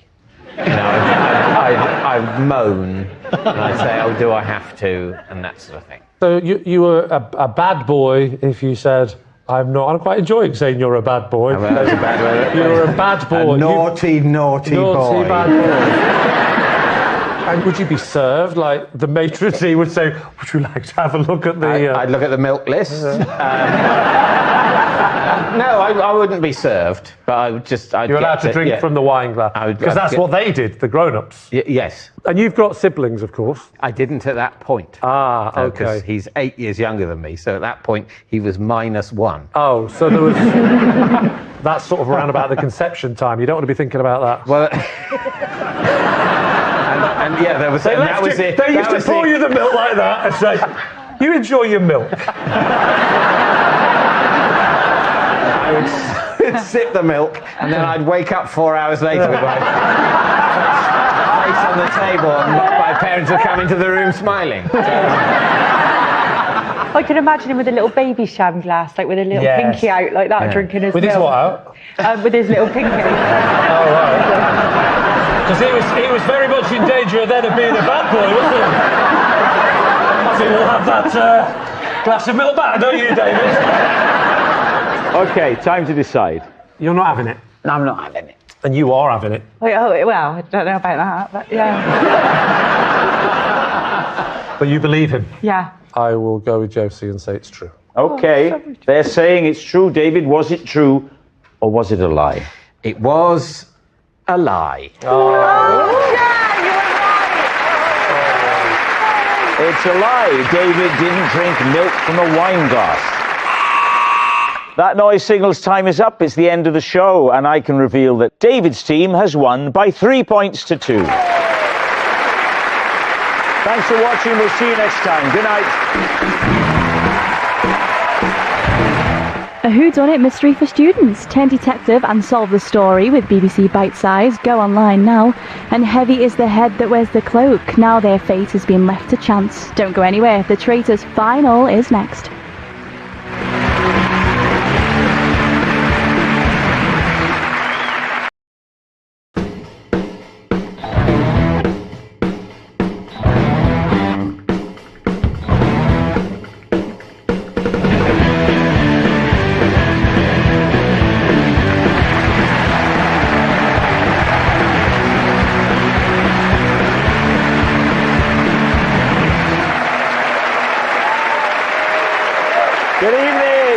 Welcome to Would I Lie to You, the show that separates fact from fiction. On David Mitchell's team tonight, taking a break from the repair shop, it's Will Kirk. And broadcaster and raconteur extraordinaire, it's Giles Brandreth. And on Lee Mack's team tonight, from the Love Island villa to the Strictly ballroom, it's Tasha Ghouri. And comedy actor and writer, the wonderful Jessica Knappett.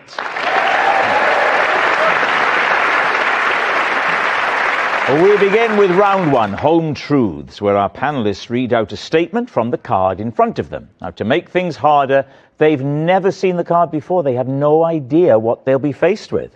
It's up to the opposing team to sort the fact from the fiction. Giles is first up tonight. Whilst attempting to break the world record for the longest ever after-dinner speech, I had a dreadful accident. Who were you speaking to? I was speaking to, it's a charity event.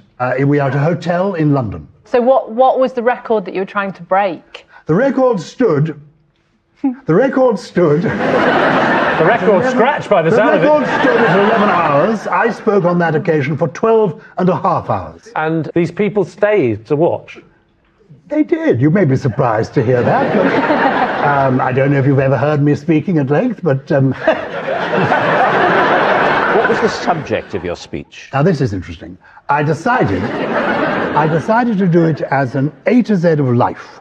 So I began with A for half an hour, then B for half an hour. We understand. Well, you did half an hour on J then, didn't you? Well, J was rather easy because J was for jokes. Yeah. You know, what does the king do when he burps? He issues a royal pardon. So you did half an hour of that? You spent 30 years doing that. You should be at home. Giles, what was the accident? It was of a personal nature. You're still going to have to tell us. I'd found that in the middle of the night, I was needing a comfort break. There was therefore the risk of a dreadful accident, and it appears that the accident occurred. And so, are we talking about you wetting yourself? In those days, the Guinness Book of Records were insistent it has to be a real record, an endurance record. You weren't allowed a toilet break? You weren't allowed a toilet break. Okay. Before I went to make this speech, I explained to the president of the charity, the late Duke of Edinburgh, that I was anxious that I wouldn't achieve the goal because I would need to go for this comfort break in the middle of the night. And he said to me, well, you can take a pee in the middle of the night, surely. I said, no, sir, I'll be in front of 300 people wearing a dinner suit. He said, you can still take a pee, man. You can do it there and then. I said, how on earth is that possible, sir? He said, you'll be wearing the appliance, surely. I said, sorry? The what? The appliance. No, you misunderstood when I said, you what? I didn't mean I couldn't hear you. I meant, what are you talking about? He said, go down, John Bell and Croydon, Medical Supplies, Wigmore Street. I had a COVID jab there. My friend Just when I thought this story couldn't get any more sexy. I nipped down and I was seen immediately by a very nice young person who kitted me out with the appliance, which was a kind of apparatus you wear over your private parts, and had attached to it a long piece of rubber tubing. Oh, come on. Pink in colour. What, it leads all the way from the event to the chemist? We'll return it in the morning, sir. So this is a thing that goes over your... You Duke of Edinburgh. And I popped it on, and once it's on, are you dressing to the left or the right? I don't think I know you well enough.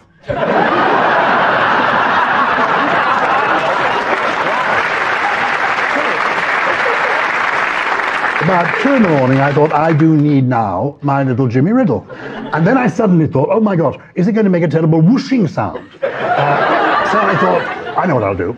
I will let go, and as I'm about to let go, I will tell a joke.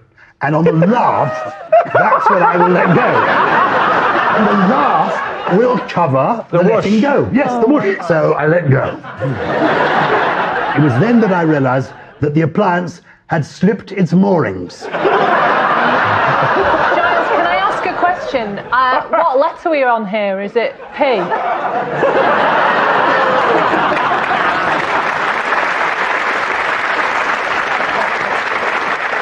It will be from now on in. That is... Hang on. Did it slip its moorings as you were weeing into it? The power of the jet. I've made it slip. Yeah. If it were me, I'd have thought, a little tinkle would be just fine. Yes, and if it had been you, it would have been a little tinkle, but it was me.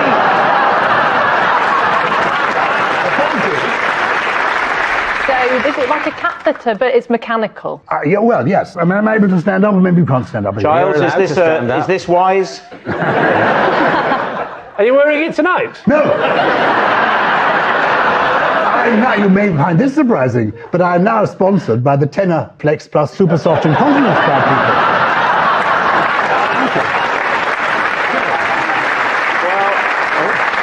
people. The truth is, what happened was this. I was making my speech, and I looked down, and out of my trouser leg... You could see the end of a bit of a full balloon. Awful. I mean, it became snaking across the stage.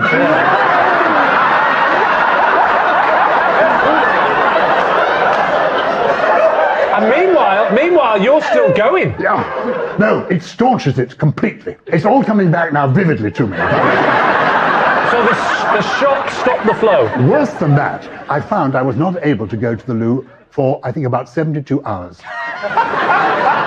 Well, there we are. Thank you for watching. That's all we got time for.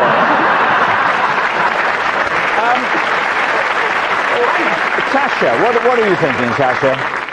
Got a lot of images in my head now. Of course. Nothing I want to see right now. No, it's going to be a while before you forget those images. Yeah. There's so much detail there. Why would you know about the appliance if it's not true? I mean, if it's a lie, Yeah. he's made this a lot harder than it needed to be. What do we go for? You say true? I'm leaving this in your hands. That's what he said. You're saying true. to be It's got to be true. So they're saying it's true. Giles, was it true, or was that all a lie? It was true.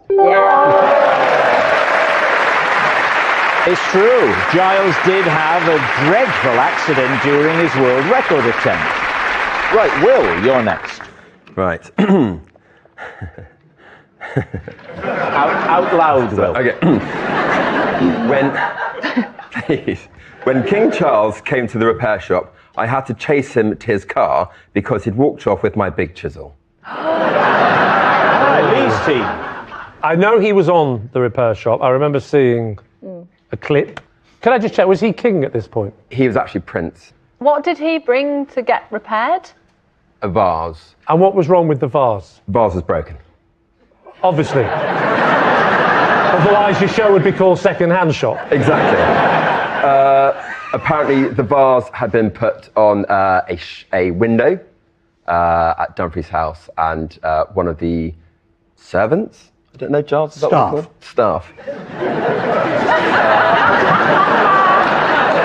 So confident. One of the servants had hit it with a staff.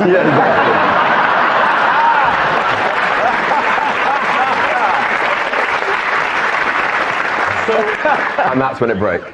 He came round to all of our benches to sort of have a look at what we're doing and look at our tools and things like that.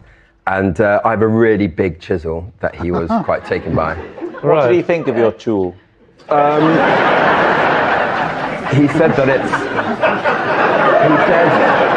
he said it was quite broad. I don't know.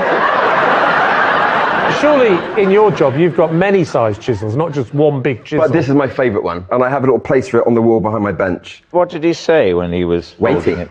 Weighty. Weighty. Weighty, very weighty. Let's have more of that. We love that. Very, very weighty. Really weighty.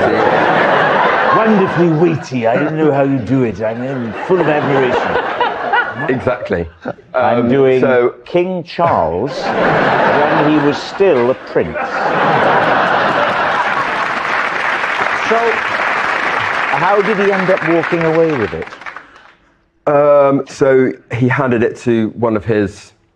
Possibly an equerry who was with him. Yeah. An equerry. And then they started to kind of walk away. And I didn't know what to say, because I met him at Dumfries House before this. And I was talking to someone that I was with about, I don't know how to speak to him. Do I shake his hand? Do I bow? Anyway, before I knew it, I turned to my left. Can you stand up for a second? I am standing up.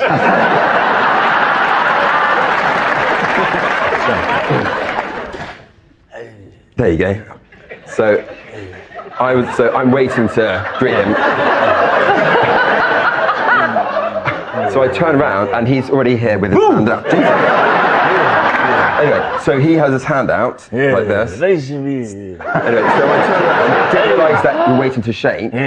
This is in slow motion, by the way. So I go like that. I go. Anyway, I panic because I'm coming in too fast. So I pull it back and I do this kind of weird finger.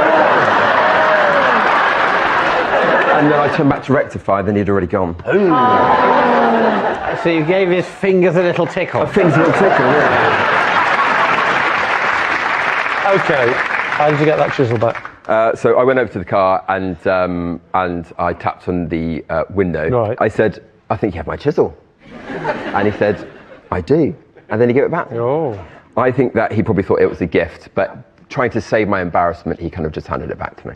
What do you think, Tasha? I know in a scenario like that, they have the guards around them. So for you just to hand over a chisel, I don't believe it's that easy. Because it's quite a sharp weapon. Yeah, I think none of it's true.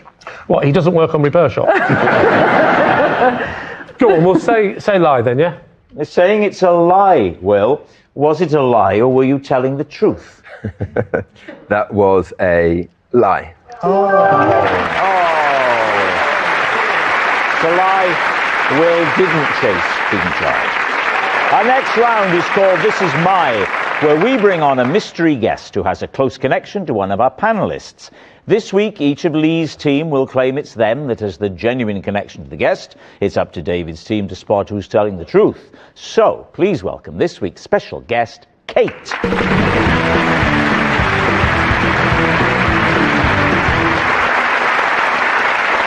So, Michelle, what is Kate to you? So this is Kate, and she had to prepare the glitter ball trophy after I dropped it at the Strictly Rap party. Ooh. Right. Jessica, how do you know Kate? This is Kate. Together, we tried and failed to get an intruder out of my house. Okay. And finally, Lee, what's your relationship with Kate? This is Kate. She gave me a plaster after her horse bit me on the nipple. So there we have it. David's team, where will you begin? Okay, we'll start with Tasha. So why were you holding the glitter ball trophy? So... Yeah, why don't you rub it in that she didn't win? Yeah, I was going to say. What business did you have touching that holy object? I just want to see what it felt like to hold it, you know, if I had won it. But basically, the Strictly Rap party, so you finish your dances, Chris gets announced the winner, and everyone, you know, celebrating, all the crew come out on the dance floor, you know, everyone's having a good time.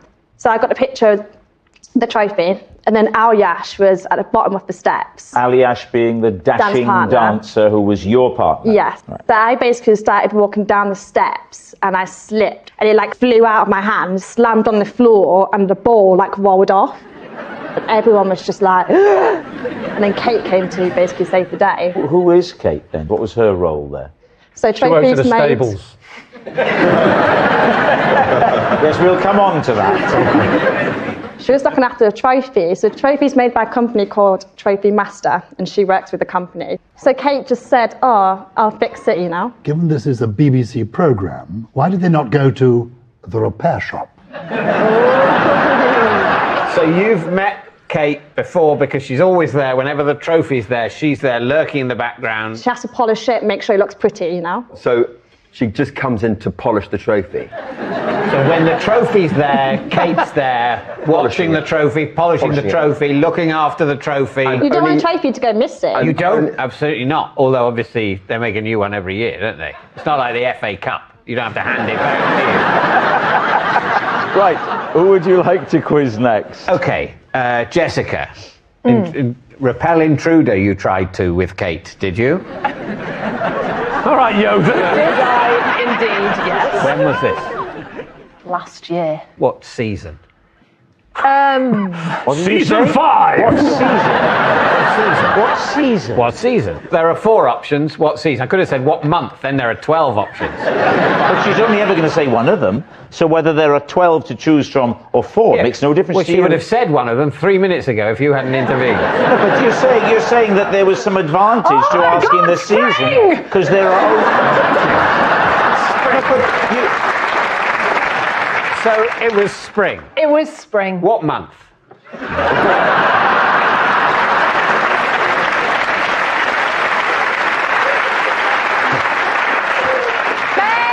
May is the beginning of summer. June, July, August is summer. Are you telling me that autumn starts on September the 1st? Yeah, very much so. The Feast of St. Giles, as it happens.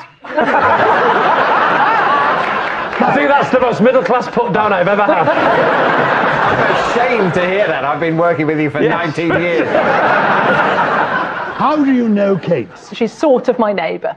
Intruder! Intruder! Yes. Who was it? The intruder was, in fact, a bird. A bird. Oh. What sort of bird, Jessica? I'm going to say thrush. Oh. Okay. Trying to get that new advert. Imagine that with some cream in between the fingers. I'm going to say thrush. I'm going to say relief. I'm going to say $4.99. I'm going to say little.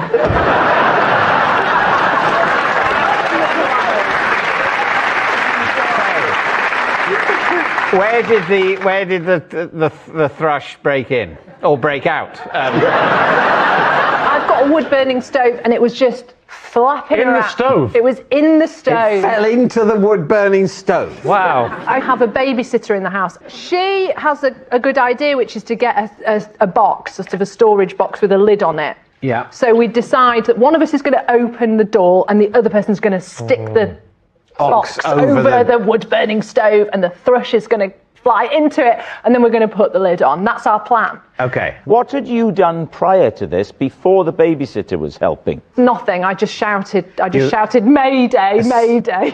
It's not the right month.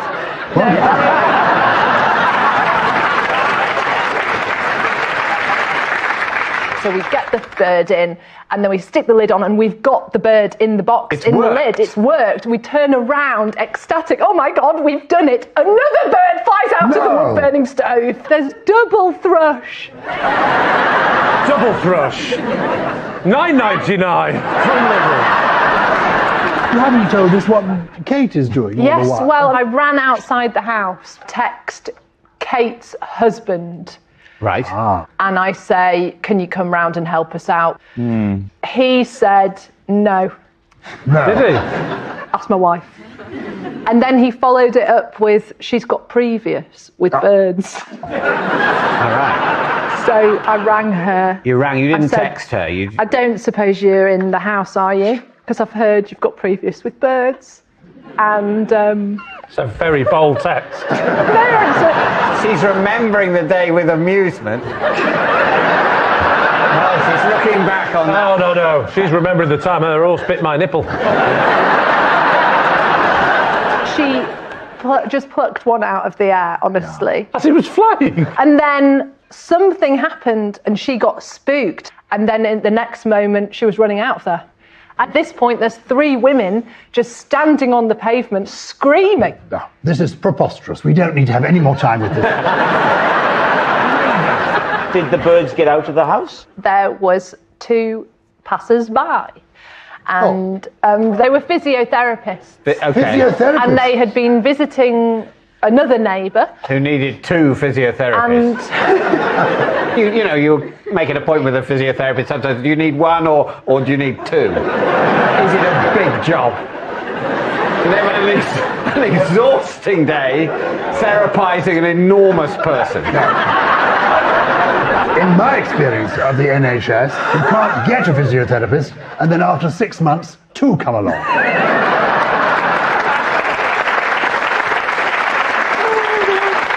So, what did these physiotherapists do? they each grabbed a blanket off my sofa and just enveloped the birds and just let them fly, and off they went. Right. Now, what about Lee? Remind us, Lee. This is Kate. She gave me a plaster after her horse bit my nipple. Where are we, Lee? We're in a field, Rob. We're in a field. Why do you have your top off in the field with the horse? Well, listen, young man, I don't know how you're imagining this story. But I haven't actually got my top off, you pervert. Oh. I'm in normal clothes, jeans, Why t-shirt. are you in the field? Well, I'm out with my family. Oh, you're all the family are there? Yeah, it's a Friday, I'm allowed to see them. So we're in a field, there's a horse. Now we're leaning over the fence, trying to attract the horse over with a bit of grass. What kind of horse is it? How many hands? Male, It didn't have any female? hands. I would say it was quite a small horse. It was 12 hands. And how did he get close to your nipple? Well, it was a hot day. I was lactating.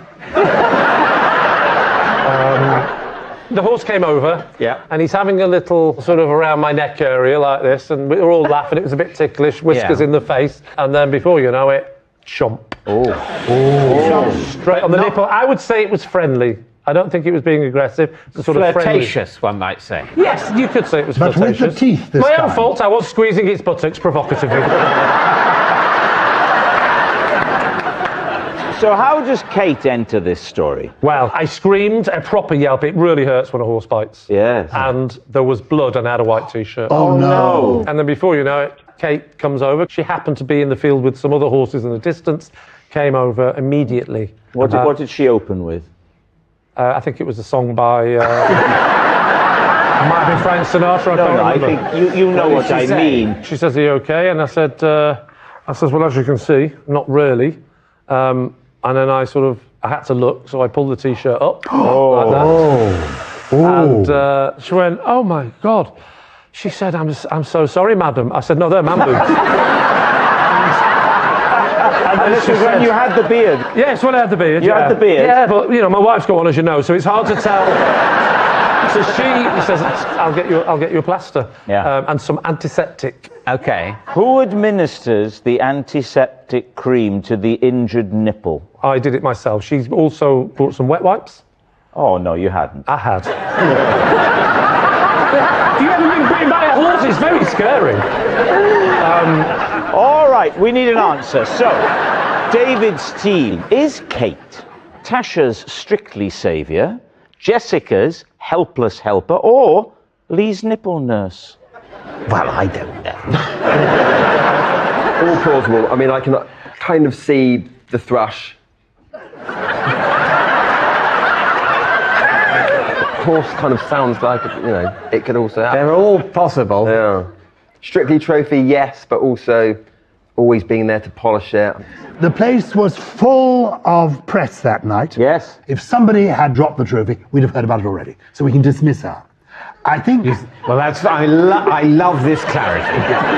Jess was all over the place with her story. We can dismiss Jess as well. We are therefore left... Sweet Lord. When all other possibilities... Giles thinks it's Lee. Right. Who do you think it is? I think it's Jess. Oh, we'll go Jess. You're saying Jess? Yep. If you were making it up, why would you make up the two physiotherapists? We're about to find out. We are about to find out. We've said Jess. Can't go back now. Who said Jess? Yeah, no, I'm aware. It's on the record that you disagree. Yeah. So you're a tremendous team member. Okay, they think it's Jess. Kate, would you please reveal your true identity? I'm Kate, and Jess and I failed to get rid of some birds. Well done. Yes, Kate is Jessica's helpless helper. Thank you very much, Kate. Yes, Kate! Okay, along with. See you at home. Which brings us to our final round, quick-fire lies, and we start with... It's Tasha. After dating a boy for just a week, I got a tattoo of his initials. 1 week later, we split up. David's team. What were his initials? AP. AP. Mm-hmm. And you'd only known him for a week when you decided to get inked. Yeah. You only live once. It actually happened when we went on holiday, that's why. We went somewhere, got quite drunk. You're in love, that romance. It was a moment of let's just do it. Do you still have the tattoo now? No, I got it removed. Whereabouts was it? It was on my bum cheek, actually. Oh, where was this drunken time? I was in Mexico. Oh! Yeah. Yeah. So the thing is with my generation, though, talking about my generation, we have this thing called dating. So you date for a year, or date for a year or two, right? Did you know that the previous generation had dated? That's how you were born. Yeah, but back in your day, it's very girlfriend, boyfriend.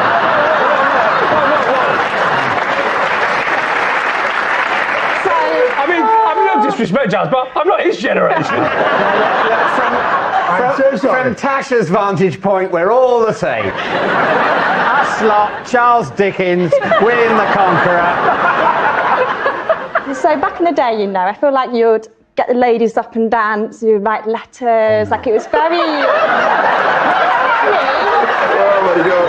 Well, of course, you'd arrive in a carriage. Exactly. You'd produce your quill. You wear ball gowns, exactly. that era. Yeah, offer your sword. You did the casting to each other. Back in the early 90s, that's how it was. So how is it different for your generation? Is it just online? Are you just Snapchatting each other? Snapchatting? Do you Snapchat? I mean, WhatsApping. Yeah. Tweeting. Rob. Xing. You were Xing each other. Stop using words you don't understand. MySpace. So, okay, you'd had the tattoo, so you'd think, things are wonderful. Yeah. What happened then?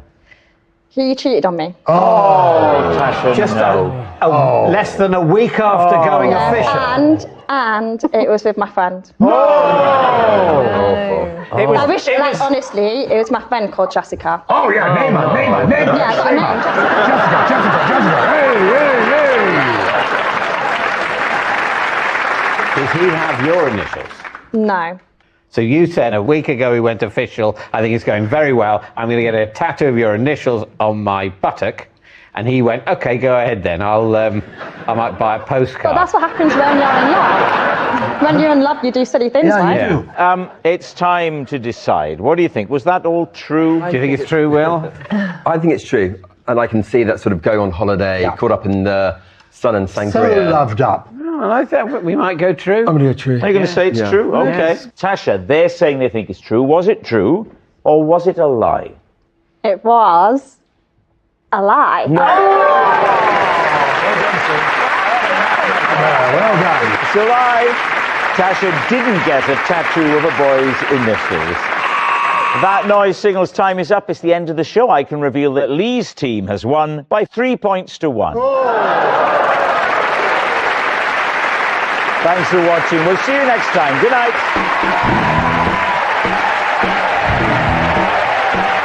Drag Race stars from across the globe compete to be crowned champion. RuPaul's Drag Race UK versus the World on BBC Three now. Here on BBC One, Sun, Sea and A Crime to Solve, Death in Paradise. Back for a new series next.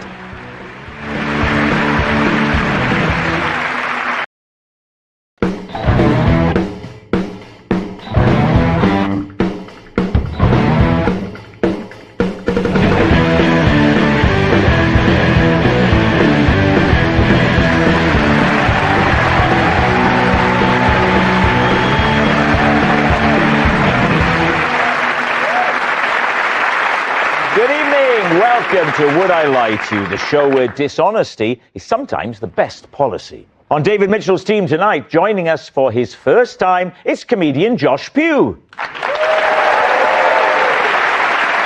And here to boost all our self-esteem, it's musician and actress Rebecca Lucy Taylor. And on Lee Mack's team tonight, comedian and star of Sorry I Didn't Know, it's Eddie Caddy. And she is one hull of a mystery. It's comedian Lucy Beaumont. So, to round one, Home Truths, where our panellists read out a statement from the card in front of them. To make things harder, they've never seen the card before. They have no idea what they'll be faced with. It's up to the opposing team to sort the fact from the fiction. And Lucy, you're first up. The other day, I took a sick bee to the vet. David's team. Bumble or honey? I think it was a honeybee. And where did you find this sick bee? Just on a path. And I was taking a cat to the vet anyway. So I thought I'll take the bee with me as well. Did you know the cat previously, or had you found that on the same day as well? No, I bought the cat from Rill. We had to go to Rill to pick it up. Was this the day you'd picked up the cat? No, it was time for the kitten to get, the procedure done. A boy or a girl? Boy. Oh, a little Welsh boy cat. Yeah. Have you been done, Rob? Not yet. And if I said its name in a Welsh accent, it would come to me. All right. What's its name? Otter. In Welsh? Otto. I would have thought if you found a little insect like that in the street, rather than the vets, you'd be better taking it to the hospital. But it was a bee. A and B then. He's had a team of people working on that for the last 6 minutes. Did it survive? No. Oh, it's a sad ending. I took it to the vet. Yeah.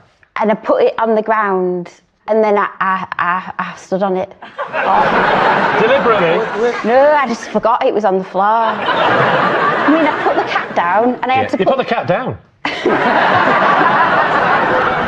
You really took him in to get the snip.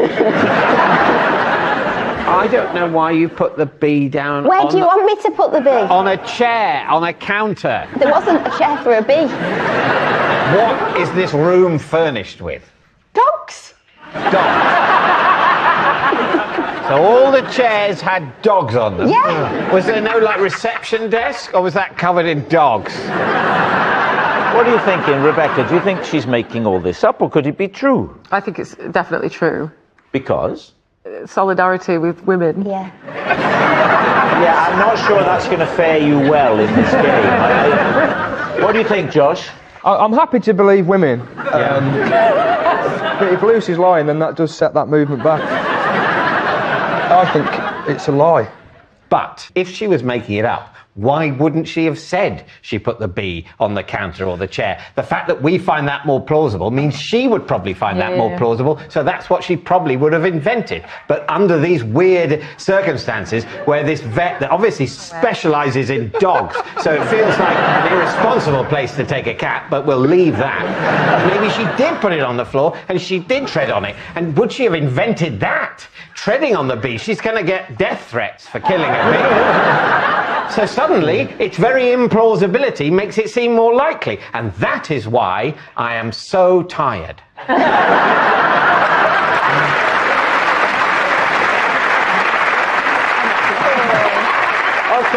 So what are we saying? I've actually bottled it and I'm going to believe women. True. True. True. Lucy, they think it's true. Was that tale true or was it actually a lie? It was a lie.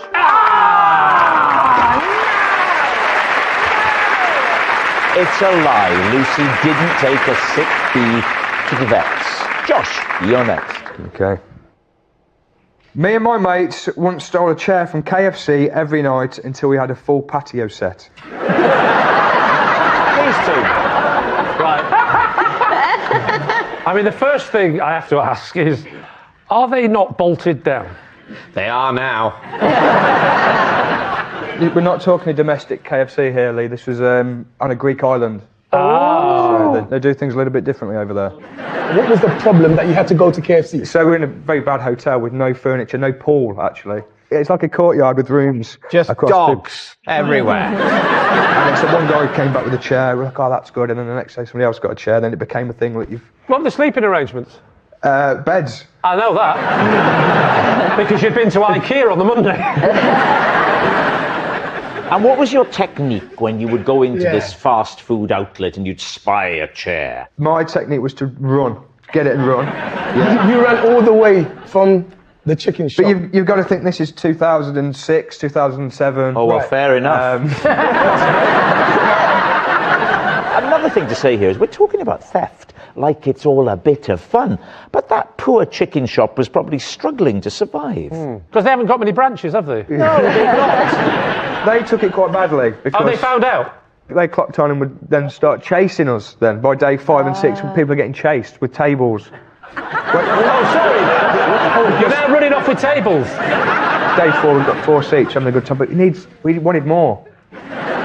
What happened at the end of the week? How did this end? Well, they began to recognise us, essentially. Right. I don't know why we all went every night. That probably wasn't helpful. Lucy, does this strike you as true? I'm going to say, Thanks for that. And what about you? I'm looking at you right now thinking, are you the type of guy? Look at me, let me focus in. Yeah, you're the type of guy. Josh, if it is true, maybe you'd like to apologise. I'm sorry for what we did as a collective. I regret it. If I could take it back, literally, I would take it back. I'm sorry. You did do Is he telling the truth? True. You think I true? think it's true. Lee? True. They all think it's true, Josh. Was it true, or were you making that up? It was true.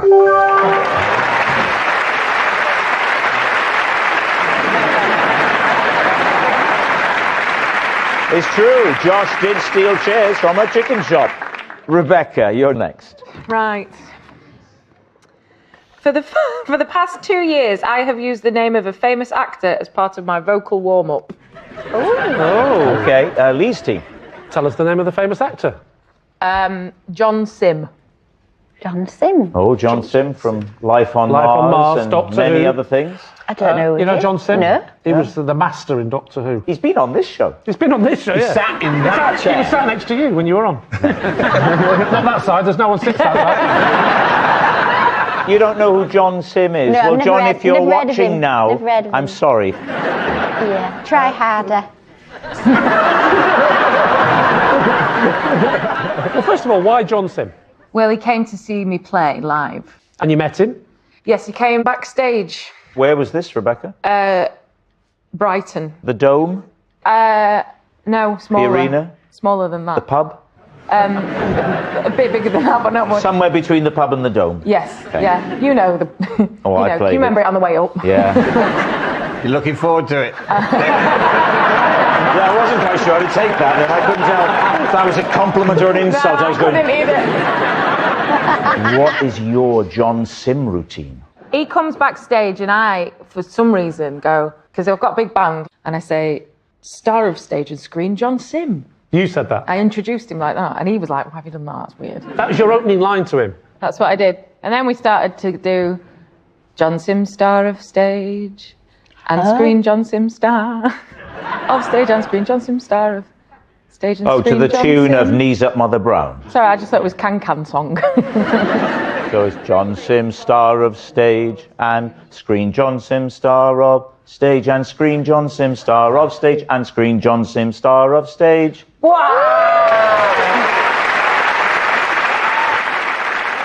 Go to the Can. John Sim, star of stage, and screen John Sim, star of John Sim, star of stage, and screen John Sim, star of stage, and star of stage, and star of stage, and screen. Hey! Have you got a musical theatre background? Rob doesn't really like to sing. All people checking his background. What do you think? I believe it. Why? Only because I've just got this solidarity with women. Finally, we're getting somewhere. What do we think? I think it's true. True. The team says true, so we're going to say it's true. Rebecca, is it true or was it a lie? It's true. Yes, it's true. Rebecca does use John Sim as a vocal warm-up. Our next round is called This Is My, where we bring on a mystery guest who has a close connection to one of our panellists. This week, each of Lee's team will claim it's them that has the genuine connection to the guest. It's up to David's team to spot who's telling the truth. So please welcome this week's special guest, Glyn.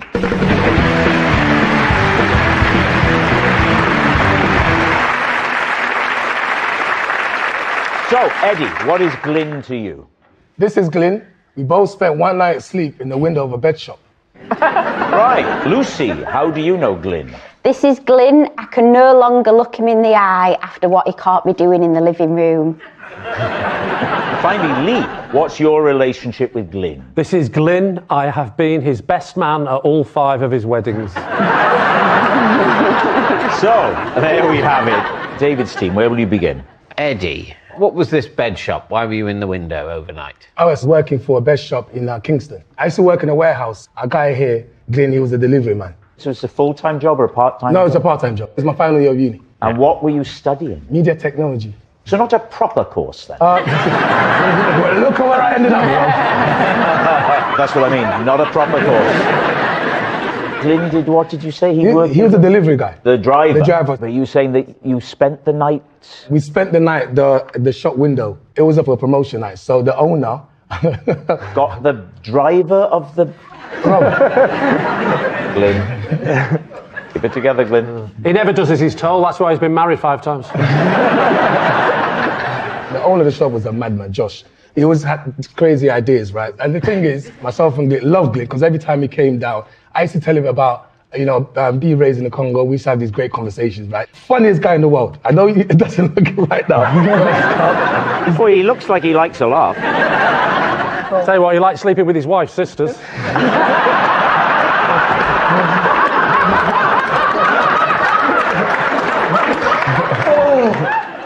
So to be clear, you and Glyn here both bonded about growing up in the Congo. Listen, this guy taught me how to dance to Congolese music. Showed him, Glyn. Glyn, come on, remember. So what happened then? But yeah, so Josh came one day and said, I want to do a promotion. But guys, how would you feel about spending the night in my store? I'm going to get the local photographer to come down, the papers should come down. spend the night, and then the shop window, people will be seeing you. Were you in the same bed? You in the same bed? No, we had 2 separate beds. The funny thing is, it got to about 3 in the morning, and he needed to go to the toilet, right? But the thing is, he was told, try your best not to actually shift, until later on. Not to So what? when it gets really early. So try your best not to shift. Oh, shift. Yeah. I thought the same thing. We all did. Yeah. That would be a hell of a bit of advice from the supervisor. Stay in there, and the number 1 rule, don't you know what? And the press came, the local Kingston paper. Wow. I mean, you say wow, Rob. In order to get a local paper to come and take a picture of something, what you have to do is ask them. And then they'll go, oh, thank God, something to put in the paper.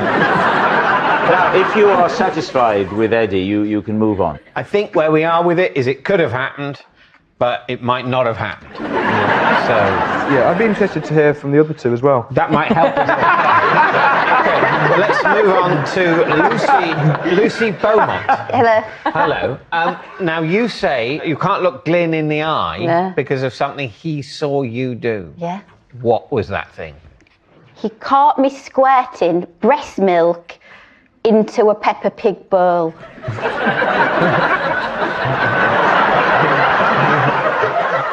Wow. And why were you doing that? Oh, firstly, was it your own breast milk or someone else's?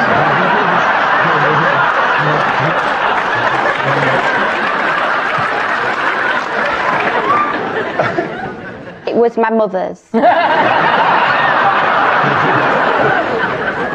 It was my own. Yeah. This might help with this. Why was Glyn there?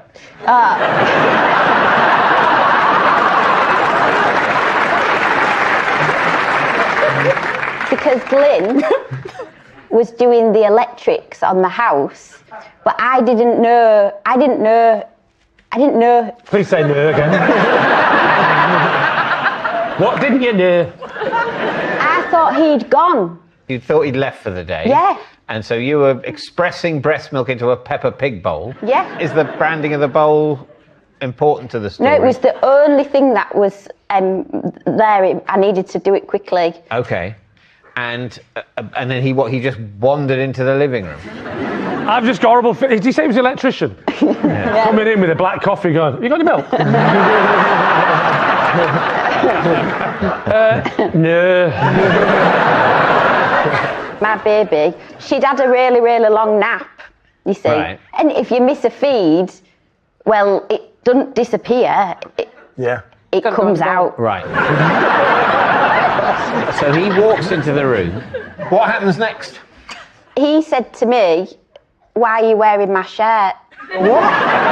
Why? No, I wasn't expecting that. Because I'd had a nap, and when I woke up I was a bit cold, so I put a shirt on, and I didn't know it was his shirt. So when he saw what you were doing, what did he do? He ran out. So he asked you first, right? Why are you wearing my shirt? Yeah. Then you said, I don't know. And then I went, oh. Then It's he ran off. interesting. You're very interested in this story, Eddie, for someone who knows for a fact that this is your friend who you snipped in a shop.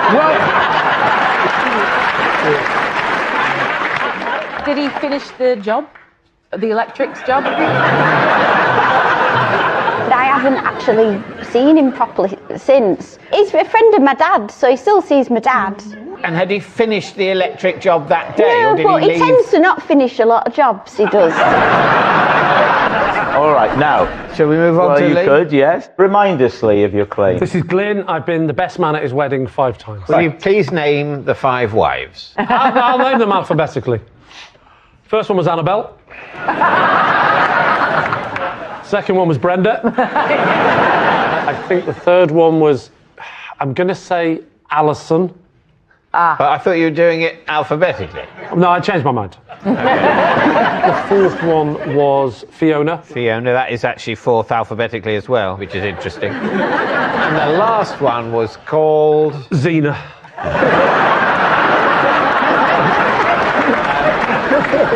And how do you know him? Because you must have a very close relationship with him. We were actually at school together. You went to school? Yes. What does Glyn do for a living these days? He's an electrician. He's not really an electrician, he's a dairy farmer.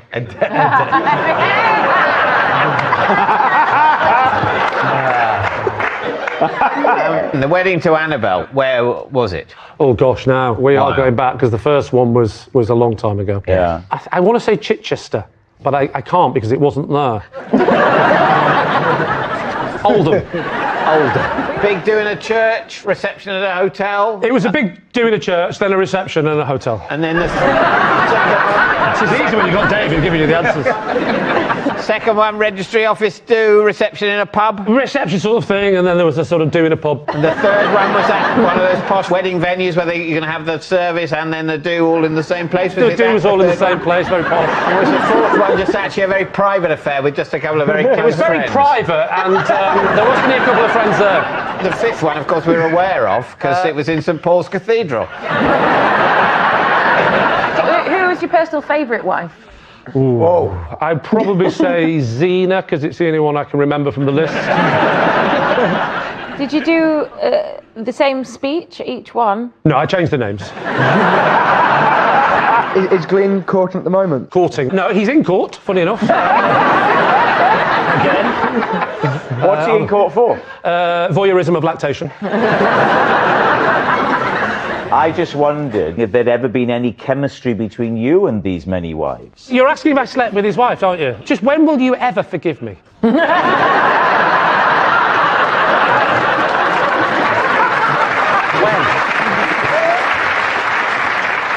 All right, we need an answer. So, is Glyn Eddie's bed buddy, Lucy's awkward acquaintance, or Lee's married mate? Anyone you want to rule out at this stage?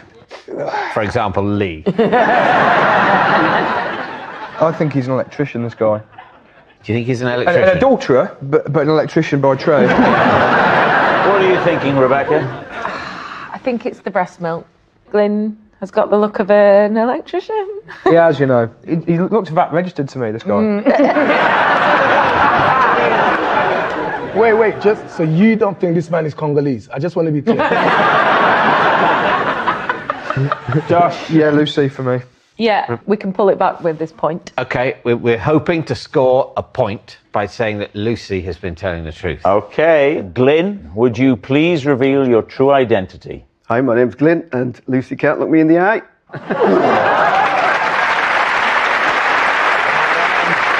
Yes, Glyn is Lucy's awkward acquaintance. Thank you very much, Glyn. Thanks, Glyn. Which brings us to our final round, Quickfire Lies, and we start with... It's David. Because I have such a small gullet,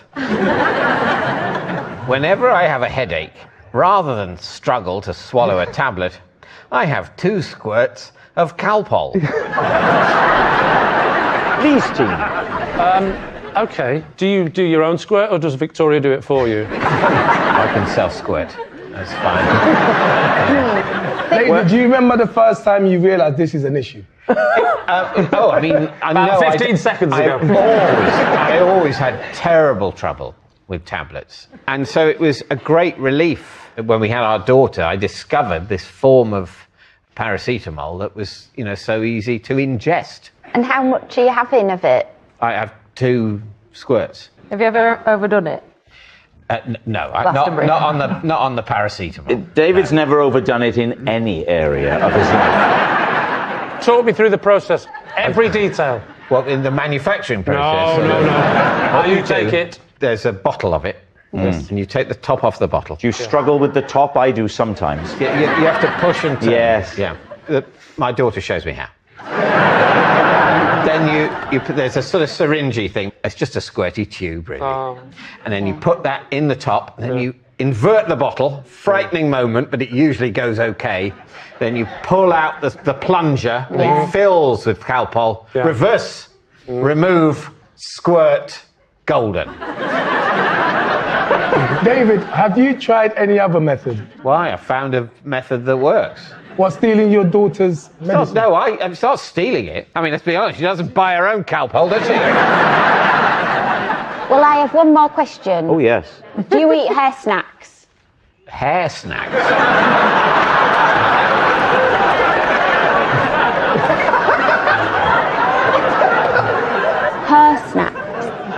No. If you wouldn't nick her snacks, why would you nick her medicine? That's my theory. What are you thinking, Lee? I think it's a lie. Go And you then, think, lie, you think it's a lie. lie? I think Well, it's say it's a lie. It's a lie. They think it's a lie, David. Was it a lie or was it true? It was a lie. Yes, it's a lie. David doesn't have a small gullet. Next. It is Josh. Last year, I won a Dogs Who Look Like Their Owners competition. Even though I'd not entered, I just stopped to watch. Please, Steve. Okay, first of all, where was it? It was at a town and country show. What dog won? Can we guess? Feel free. Poodle. No. Shih Tzu.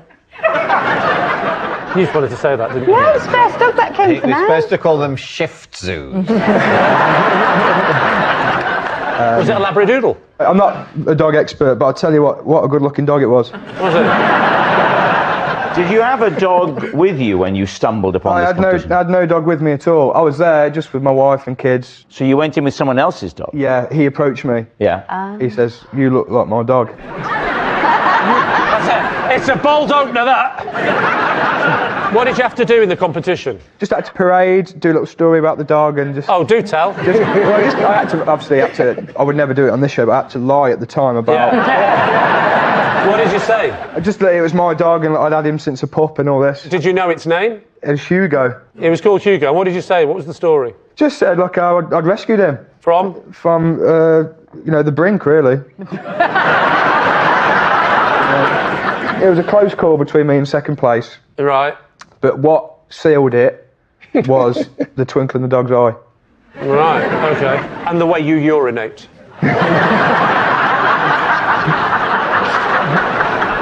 What are you thinking, Eddie? The dog's called Hugo. Yeah. No.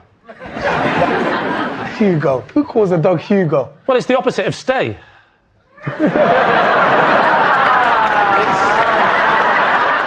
So, what are you going to say? Let's go with true. True? Yeah, true. I will go with my team and say it's true and then blame them. Okay, they're saying it's true. Josh, was it true or was it a lie? It was a lie. It's a lie. Josh does not look like his dog. Next, it's Lucy. Once on a train, I was the victim of a snack attack. Describe the snack attack, please. Sorry, firstly, are you okay, David? I was on a train and I fell asleep and there was a gang of teenagers and then I woke up and they got off. You know, a wagon wheel. They'd parted a wagon wheel and they'd stuck it to my forehead. While you were asleep? Yeah. And you didn't realise until they'd left? I woke up and I could see them getting off laughing and I could feel I had a wagon wheel on my forehead. There's a lot of gangs of kids actually that do carry wagon wheels now. Is this an isolated incident, Lucy, or have other things like this ever happened to you? Ever since that happened, I'd been looking, has anything humiliating like that ever happened to someone else in public?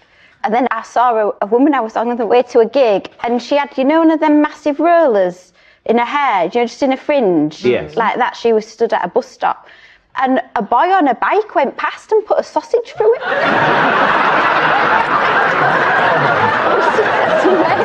And left, just put it through and then caught it at the other end. And then off he goes again. In Glasgow. Rebecca, what are you thinking? Well, I'm ever so sorry that happened. Do you think it's true?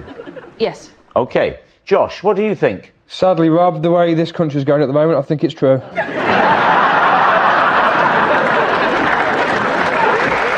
Well, David, they've made it very easy Yes, for I you. think it's true as well. Lucy, we all think it's true. Was it true or was it a lie? It is.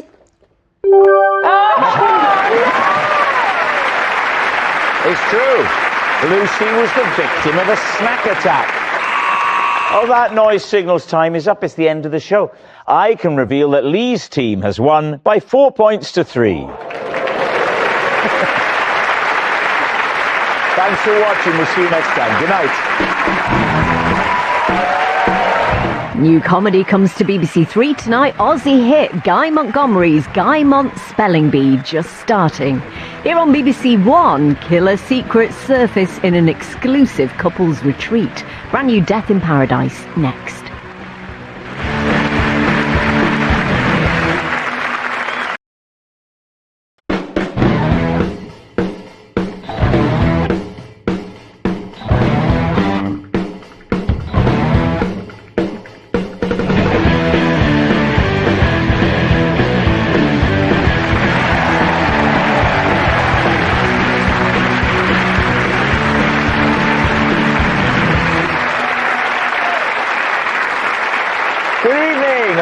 Welcome to Would I Lie to You, the show where truth is often stranger than fiction. On David Mitchell's team tonight, broadcaster, author, podcaster, it's Richard Osman. And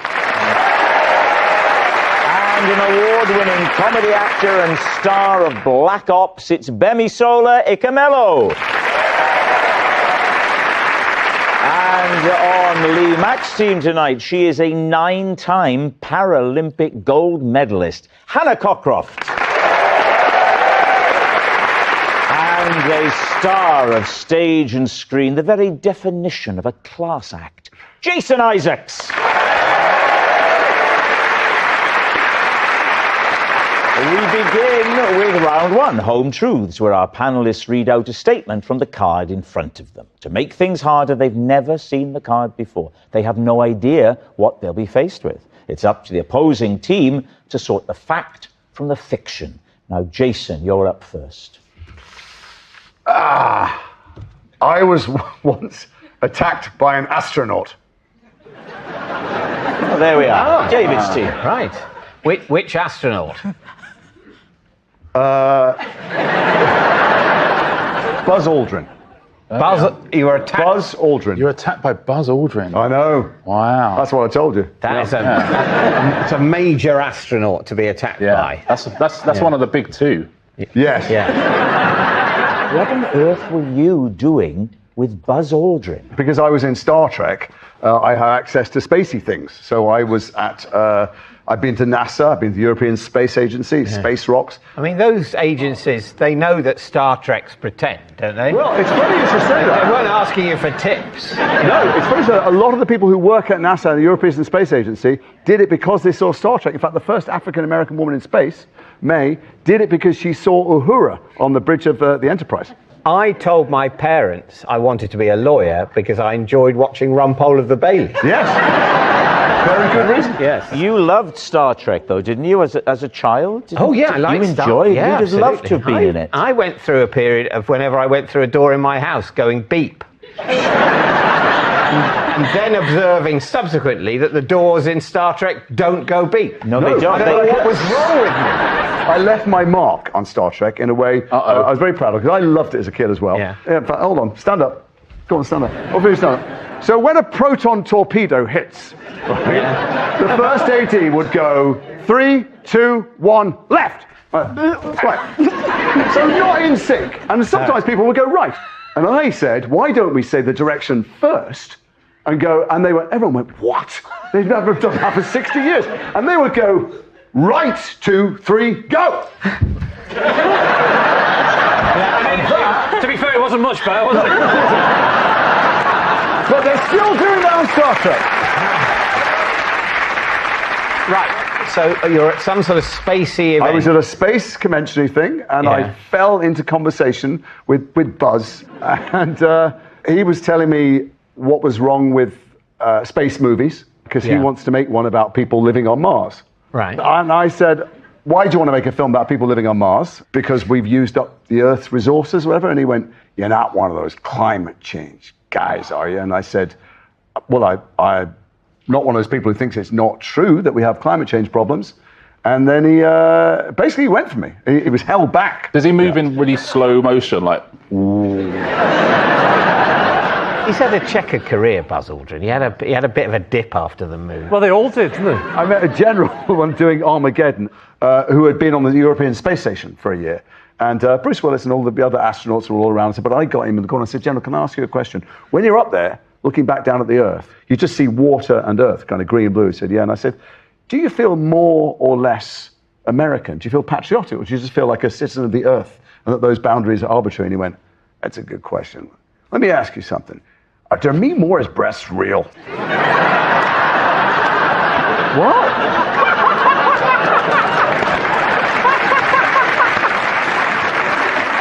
It's a splendid story, but is it true? About the general? Definitely. That one's true.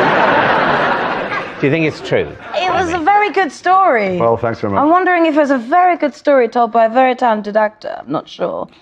Probably not sure if he's a talented actor. I think it's true. We've all met Jason briefly beforehand. You can imagine attacking the guy. So what's your team going to say, David? Well, Richard thinks it's true. I feel like I do. I'll say true. I'll say true. And you're saying true now. You've convinced me that it's true. I think it's true. Okay, so, Jason, was it true or was it a lie? It was true. It's true. Jason was attacked by Buzz Aldrin.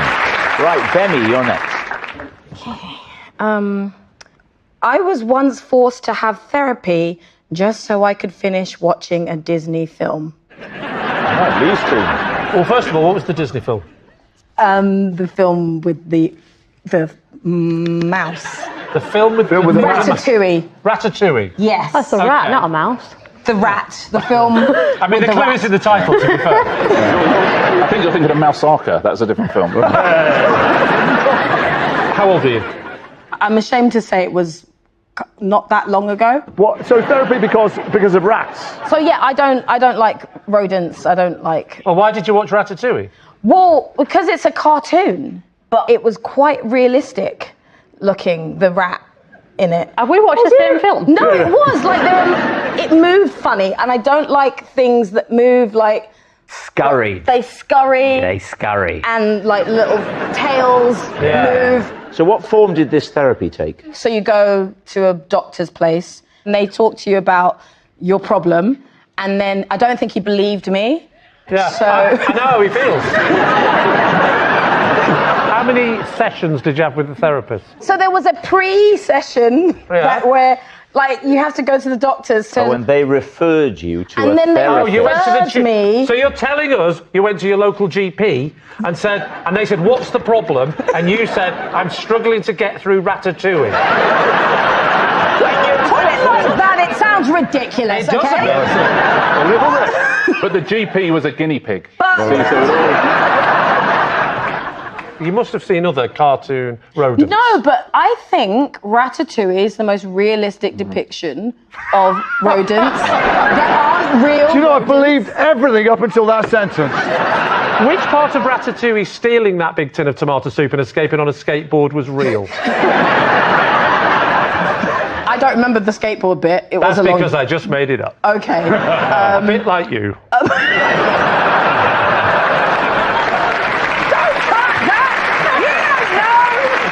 Hannah, what are you thinking of Bemi's tale? I mean, I'm terrified that it's true, but it. Don't worry if you're terrified, you can go for therapy. I know. What about you, Jace? It's ludicrous. It can't possibly be true. It's a lie. It's got to be a lie. I hope for Bemi's sake it's a lie. Okay. Bemi, was it a lie, or were you actually telling the truth?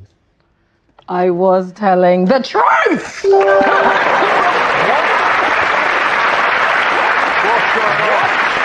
It's true. Bemi did have therapy so she could finish Ratatouille. Hannah, you're next. I once caused chaos in a kitchen with a Cornish pasty. Davidson. Okay, how did you cause chaos? Well, essentially, I microwaved it for a long time. Right, time to take a guess. Is she telling the truth or is it a lie? Is there not more to it than that? Where are we, Hannah? We are at home in my mum and dad's kitchen. Oh, lovely. Okay. Where in the country are we, Hannah? Oh, in Yorkshire, in Halifax. Oh, wonderful. Yeah, lovely part of the world. Which part of Yorkshire? In Halifax. Oh, sorry, I thought you just... said. I thought you said these are the facts. I'm sorry. No. Little wave to everybody watching in Halifax. Nice to have you with us. I was fairly young. You know that long summer when you've had your GCSEs and you're just living at home? Yeah.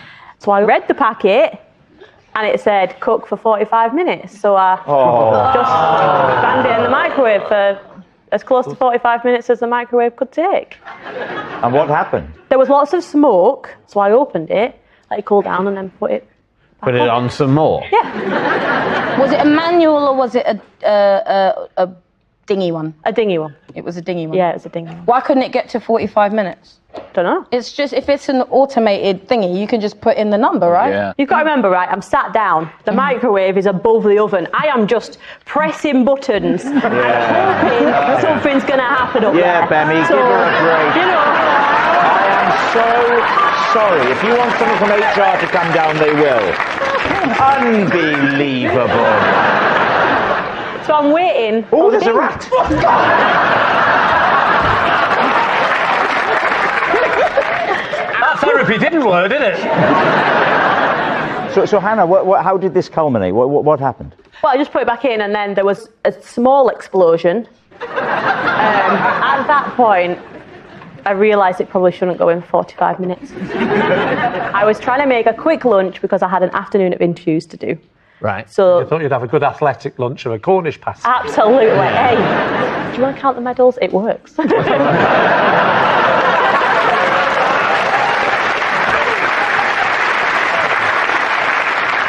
A lot of detail. What are you thinking, Richard?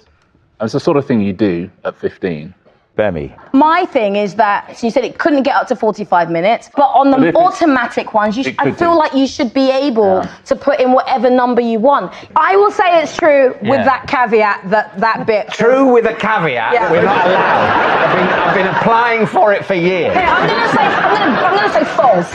You think it's false because you haven't heard Because a of the- plausible description of a microwave. Yes. I think maybe it's false as well. You think it's a lie as well? You now think it's a lie? You think it's a lie? It's like 12 Angry Men. So It is. You've just totally swapped. Okay, so we were there. Don't blame me if it's true. Of course I will. No, you blame me as well. Tell you what's going to happen now. We're going to say it's a lie. If it is a lie, I will enjoy the point. And if it is true, I will enjoy saying, well, you two are idiots. So you think it's a lie? No. But, You can also override it. yes, but I'm not overriding. But then if Oh, you lose, I see what you're doing. That's very clever. You're saying if I don't override it, I am essentially consenting to it. I think she's saying if you were any sort of a man, you would make your own decision. Yeah. Okay, we're going true.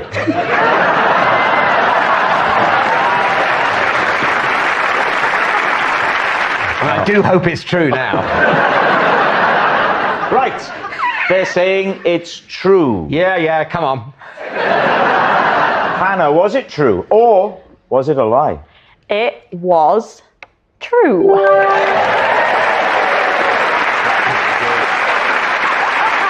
Yes, it's true. Hannah did cause chaos with a Cornish pasty.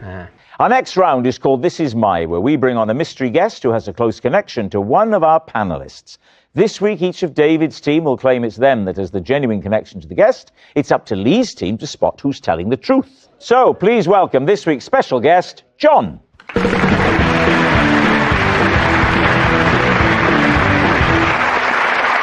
So, Richard, what is John to you? This is John. He blacked both his eyes when a box of my books bonked his bonce. Bemmy, how do you know John? This is John. He is the corpse we had to replace on set because he couldn't stop corpsing. All right, finally, David, what is your relationship with John? This is John, and it's his fault that my wife and daughter now call me Captain Boring.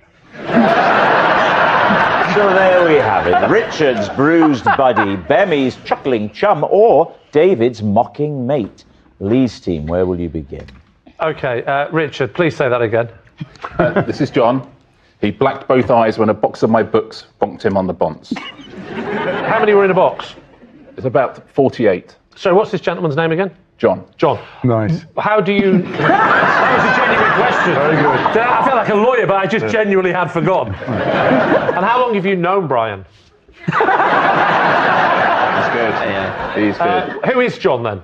John is a rep for Penguin. I genuinely can't read a Penguin book because I've got a real fear of penguins and they're so realistic.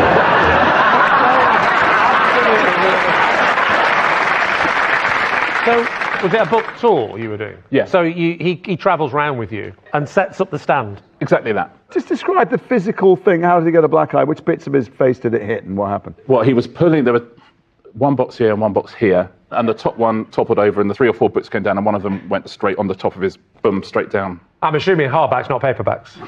They were hardbacks, yeah. So, this guy's not getting bruised eyes from a paperback, my friend. If you know John, he's got tougher eyes than that. I went out and signed all the stock and came back, I'm going to say 25 minutes later, and he was like under black both eyes. eyes. Within 25 minutes, he's got black eyes. Yeah. Interesting. Did he break his nose?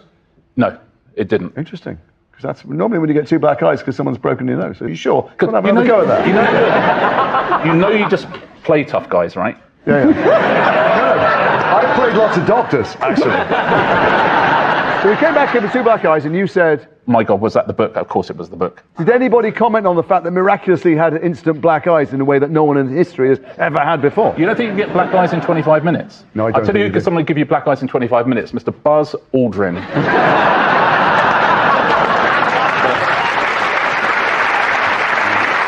Now, what about Bemi? Remind us again, Bemi, please. So this is John. He's the corpse we had to replace on set because he kept corpsing. And what was the show? Black Ops. Black Ops. What was the gag that made him laugh? There's this scene where somebody is dead in a body bag and we have to bury them. And they sort of have to cut off a finger at some point. Right. And so I sort of back up and I'm sort of, my backside is in his face. Is that how he really got the black eyes? So John's an actor? No, he's a stunt double or body double, and he basically has to replace the actor who was in the body bag, and then I have to cut off his finger. So I'm backed up, and I'm trying to get some leverage. And now leverage. he's looking at your bum. And also, my bum is kind of in his face. It's kind of like... And he's laughing. Not nestling against his black eyes. But surely the camera is on the finger, it's not focusing on Yeah, but if the bum of someone's the face. laughing on set, like... So it's not the face, it's the audio that's the problem. It's all of it, because then he laughs, I laugh, we laugh. How many takes? I think maybe about 5, 6 before we kind of thought we have to swap him out. Who did you swap him for? We swapped him out for a log. A log? Yeah. So the thing I don't understand is he was a body double, so he used to vaguely look like the person, the other actor, yeah? Vaguely, but... More than a log. More than a log, though, right? Yeah, Did they put a pair of glasses on the log? No, we got enough, so then we're just shoving in bits of log, basically, and zipping it up to just get my close-ups. Okay. And have you worked with him on other productions? No, we wouldn't bring him back. Sorry, John. All right. What about David? Oh, no chance. How are you pretending to know this person? This is John, and it's his fault that my wife and daughter now call me Captain Boring. Okay, how long have they been calling you Captain Boring? They've done it over the last few months, quite a bit. Oh, it's recent? It's recent, Before yes. that, you were I was- Colonel Fantastic. I didn't have a military rank, but, I was, obviously... He was Private Boring. I mean, how does he know Victoria and your daughter? he doesn't. Ah. Do you know who else he doesn't know? Oh, you'll be here all night. He doesn't know me. He doesn't know you? No. Okay. What does John do for a living? He is the editor of the Beano. Ah, interesting. That's interesting. Genuinely, that's genuinely interesting. Okay, Interesting job, isn't it? Are you a subscriber? My daughter is a subscriber. Wow. And is there a character in the Beano called Captain Boring? No. No. No, what there was... I could get on with it if you like. Yes. Surveys in magazines, like you sort of go, are you extrovert or an introvert? Are you a... Yeah. Well, they had one in the Beano to determine how amusing you were. Ah. And as a professional comedian, I was encouraged to enter this survey. Well, your daughter read it out? Yes, and Okay. I answered the questions honestly. And what kind of questions? I don't think that they were accurate questions for determining someone's fitness for a career in comedy. They were, I would say, overly prank-based. Can we hear a few? I can't totally remember, but it was like, it's Halloween. What do you do? A, I don't dress up. B, you dress up as a ghost, or C, you dress up as a monster and throw jelly at everyone. I'm going for that you said The A. teacher has left the room. Do you A, get on with your work, B, put a drawing pin on his chair, or C, leak a story on social media that he's a pervert?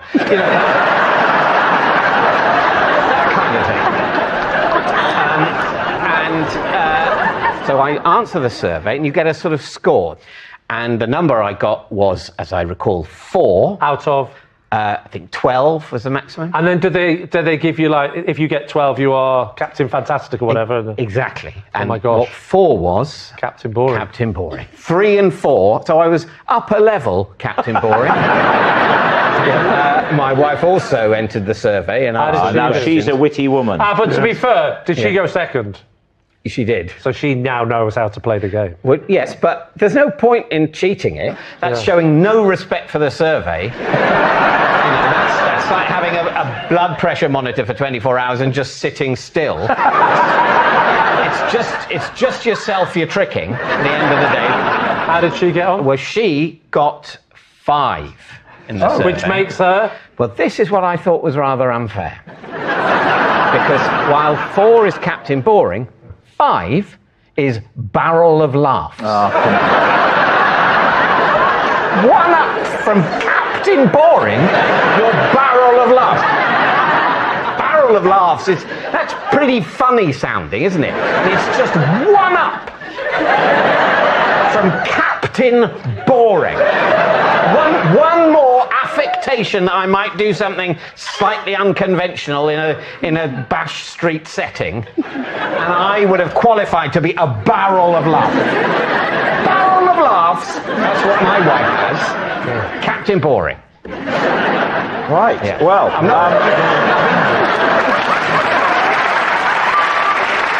we need an answer, so Lee's team is John, Richard's bruised buddy, Bemmy's chuckling chum, or David's mocking mate. The one I doubt at the moment is David, because I don't think he'd have reached 4. But it's annoying this, because actually all 3 of them are possible. I'm ruling the corpse out. I'm not ruling the corpse out. I think the story was good until the log. It's an unusual thing to go to, isn't it, if you're lying? That's true, but if John was a giggler, he might have giggled so far.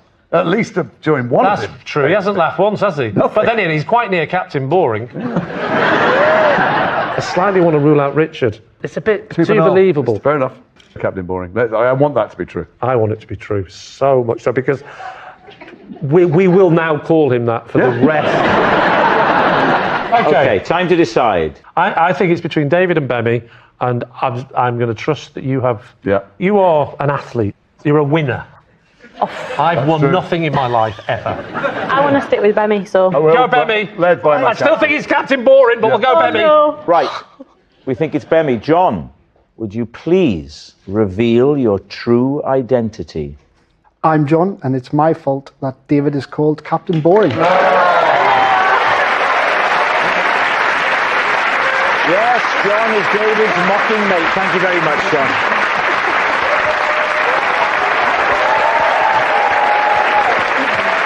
Which brings us to our final round, Quickfire Lies, and we start with...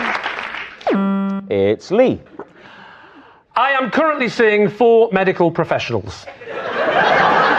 1 for my head, 1 for my shoulders, 1 for my knees, and 1 for my toes. David's team. Okay, let's start with the toes. As you know, I've got web feet, and I've decided... That's why they're in the bucket down there, aren't they? That's right, yes. I went to see a chiropodist. He recommended an aquarium. I had to see a chiropodist who is slowly getting rid of the web feet. What is the therapy that gets rid of the webbing? They freeze it and they just take a tiny bit off each week. And my feet are getting less webbed, and my time at the 50-metre swimming is getting slower. What's their name? Pardon? What's their name? Of the chiropodist? That's right. Steve. Steve, the chiropodist. I call him Steve, yeah, Steve. What's wrong with your knee? Who are you seeing for your knee? We're trying to find that out. We're struggling at the Is moment. it both knees? No, it's just one knee. Which knee? The middle one. Apparently it's not normal to have a middle one, and he's decided to try and get rid of it. No, it's the right knee. The right knee? Yeah, on the left. And apparently it should be on the right. Right. No, it's just pain. I'm getting a lot of pain in my knee. What's the name of the knee doctor? Well, you're not going to believe this. Oh, no. Eve. Now, let's move up your body. I beg your pardon. I've just been a little bit sick in my mouth. What's the problem with your shoulders? Well, my shoulders are not working. In what sense? I can't shrug. Really? I'm serious. It hurts when I shrug, I noticed. Yeah. So I've tried trying to put my head down into the shoulders to make it look like a shrug, but that's not working because there's a problem with my head, which we'll get to in a minute. So you're basically under this doctor to help you to shrug. And what's the Not name? to help me to shrug, he's not an idiot. I've not gone to the shrug specialist. I've just gone to the shoulder specialist who's called David. David. What treatment is David? David's giving me lots of deep tissue. Lots of very deep tissue massage. He's a physio. He's a sports physio. No, I don't know what type of dog he's got, but he gets his thumbs right in. He's very brave, isn't he? Thank you. Who, David? No, Lee. Oh, Lee. Now then, tell us about what's wrong in your head. Well, chronic migraine. Yeah. Chronic migraine. Chronic migraine. I've been repeating things. I've been... So who did you see? I went to see the doctor that deals with migraine. What are they called? Janet. Janet. Janet is the name. So her surname is Janet and her first name is Janet. She's recommended by David. David recommended Janet. You said chronic migraines? Yes. Because there's like bright lights here. At some point, you may have suffered from them at work here. I have. I've been struggling through like a brave little soldier. And no one sort of... Dr. Showbiz always takes over. Always. Showbiz could be David's surname. That's true. What are their names again? All of their names again? David, Showbiz. Janet. Steve's doing the web feet. Steve's doing the knees. Who's doing the knees? Who, sorry? Eve. No. Steve is doing the knees. Her name's Eve, but she's got the initials ST. She's a saint. I call her a saint. I think of her without Saint Eve. She's Saint Eve to me, so I call her Steve. Right, David, what's your team going to say? Do we think it's true that Lee is consulting a chiropodist called Steve who freezes his feet and then erodes away at the webbing? A knee specialist called Saint Eve, a shoulder specialist called David Showbiz, and a head specialist called Janet. Should we take a risk and say lie? Okay, well, they're saying it's a lie. Was it a lie, or were you telling the truth? It's definitely a lie. Yes, it's a lie. Lee isn't seeing medical professionals for his head, shoulders, knees and toes. And that noise signals time is up. It's the end of the show. And I can reveal David's team has won by 5 points to 0. Thanks for watching. We'll see you next time. Good night.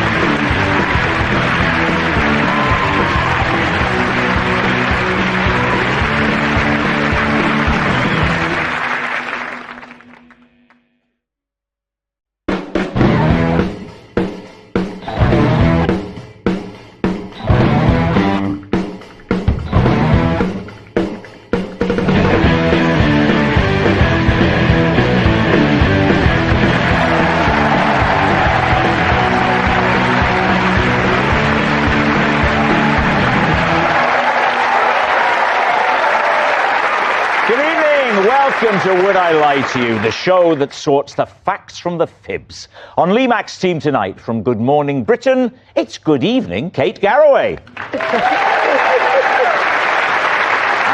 from X Factor to Strictly, it's JB Gill. And on David Mitchell's team tonight, an American comic making her wilty debut, Michelle Wolf. And he is a broadcasting titan, the one and only Jonathan Ross. Hello, thank you. So to round one, Home Truths, where our panellists read out a statement from the card in front of them. To make things harder, they've never seen the card before, so they've no idea what they'll be faced with. It's up to the opposing team to sort the fact from the fiction. Jonathan is up first. On holiday, I once put on so much weight, I got stuck on a balcony. Please, team. Yeah, I believe that. When was this?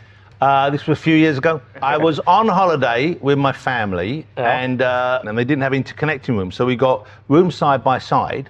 My wife and I and the youngest one in that room, and the two other kids in that room. But the balcony at the back, you could go round and get in through the porch doors. So sorry, there's a balcony that the two rooms share, but it's got a connecting door. No, in the middle there was a screen. At the beginning of the holiday, to check on my kids, I could slip through the screen. But by the end of the holiday, I got wedged.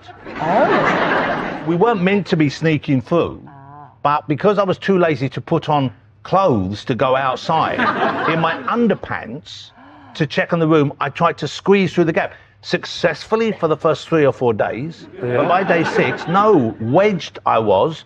My wife pulled on one side, no good. My children pulled on the other side, no good. Properly wedged. This happened to Winnie the Pooh. So what had you been eating, and how much of it? Well, actually, this makes it even worse. I was actually on quite a strict diet with my wife, but she'd found a loophole in the diet, and we abused the loophole. What's the loophole?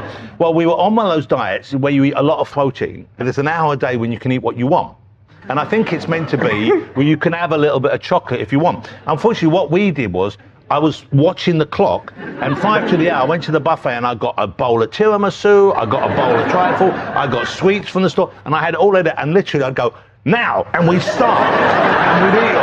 And I got away with it for 3 or 4 days. And are you saying that you got stuck to the point where you couldn't get out either way? Get out. I think this was the problem, and this was what was wedged in tight. So tight that at the front bit, there was railings, and some of the belly had gone out through the railings. So you look like a sort of panini being like with the lines. Yes. Could you try a bit of oil and just to squeeze it past? Can I just say, the image is already making me feel sick. Let's not add rubbing oil onto Jonathan's belly. So how did you get out? In the end, we had to get a gentleman who worked at the establishment to come and apply force on my shoulders while my wife tugged on my arm. Were you humiliated? No, well, you've met me. I just don't think excessive tiramisu would have made that much of a difference. In a week. You can put on weight pretty quickly if you're inactive. Right. Number 1. And if you're consuming lots of calories. Number 2. Yes. And if you've just given up on life. So you always go on about how minted you are. You'd have You do, John. he does, doesn't he? He'd have shelled out for a sweet. How long were you there for? A week. Wow. Could have been longer if they didn't get me out. What do you think, JB? We're going for a lie. No, I think it's a lie. I'm going to say it's a lie. Okay, I'll go live with my team. I won't go live with my team. I don't mean I'm going to go live with my team. No. I will say lie. Okay. Jonathan, was it true or was it a lie? I'm not proud of this.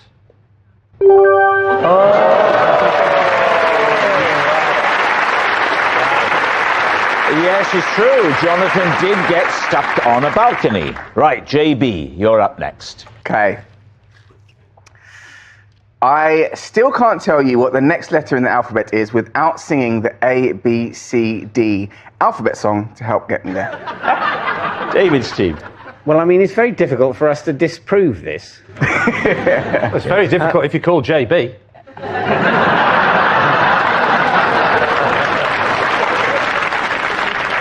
Why don't you sing us the song? A, B, C, D, E, F, G. Stop there. What a lovely voice. Wasn't that the whole standard of the show lifted in that moment? Please give us the whole alphabet. H, I, J, K, L, M, N, O, P, Q, R, S, T, U, V, W, X, Y, and Z. Now I know my ABC. Next time, won't you sing with me? Oh, good.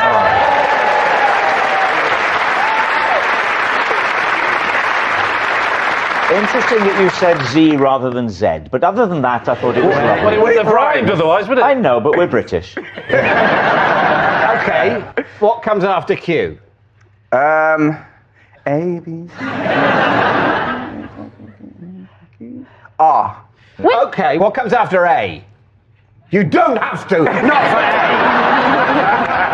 A. When does this come up in your life? I've got young children. My youngest is 6 now, almost 7. So when they're spelling, they spell it phonetically. As in? A, B, and so on. Oh, so you know it at B, but you don't know it A, B?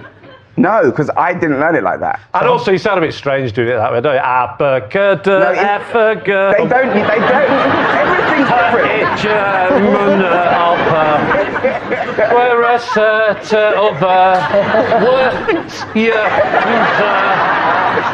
But if they're already spelling it, why do you have to respell it? Especially as you're obviously not as clever as they are. So, for instance, if I'm in the car, they're doing their reading, okay? So she's only 6. So there are words sometimes where she just goes, just fumbles through it. So I tell her to spell it. But why do you know to know what order it's in? It's not like she's saying, oh, it's the letter after H. You know her means H, so you don't have to then start from A, B, C, D, because you know what she means. So I think... Jonathan, this is just a bit of fun. He tries that on me all the time. Whenever you're getting somewhere. The point is, yes, it is supposed to be enjoyable. Yes. I believe sometimes people can get through an episode. But the only thing that sustains it is that we've got to pretend it matters. The quest for truth. You might as well say, we're watching Wimbledon, it goes in the net. Oh, have another go, it doesn't matter. It's only a game. Okay, so, Michelle, what do you think? Is he telling the truth? I can't figure out when you would need to know this. I like to think you're a good dad, but it's, But we've no proof. I have no proof of that. I've been with you most of the day. You haven't mentioned your kids once, so I'm going to say it's a lie. I think it's a lie. Jonathan? I'm going to go with you. I think it's also a lie. But now I also think it's true. It's the thing that's problematic is it might be true. And however much we think about it, we can't know. And that's what's so, I'm going to use the word depressing. What are you going to say? I'm going to say, it's a job, isn't it? And an increasingly fraught industry, frankly, and so I should count myself lucky. But at the same time, some days you just can't bear another second. All right, Jonathan, what's your team going to say? I'll be honest with you, I don't know whether we're a team anymore, to be honest with you. I think we're going to go with a lie, aren't we? We're going to go with a lie. They're saying it's a lie. JB, singing the alphabet. Truth or lie? It was a lie. Yes, it's a lie. JB doesn't need to sing the alphabet song. Michelle, you're next. whenever I'm back in the States, I adopt a British accent in shops because I find it gets me better service. How does your British accent go? Well, it's quite nice. It's like this a lot, and I'm very good at it. Somewhere out there, even Dick Van Dyke's chatting. I think the brilliance of this is that I'm so good at accents. And I can do all of them. Are you doing it now? Any American shop, that's what you do. If I think it'll get me better service. Would you do it if you needed, like, the service of an ambulance? Would you ring up 911 and do that? Yeah. It's really urgent, so you've got to come quickly. Your British accent needs some work. You're criticising my British accent. This has got weird. I would ring them up. I go, hello. 911. I've been calling 999 this whole time. It's like a radio, isn't it? Drifting in and out of reception. The beginning wasn't bad. Can you do Scottish? Scottish, yeah.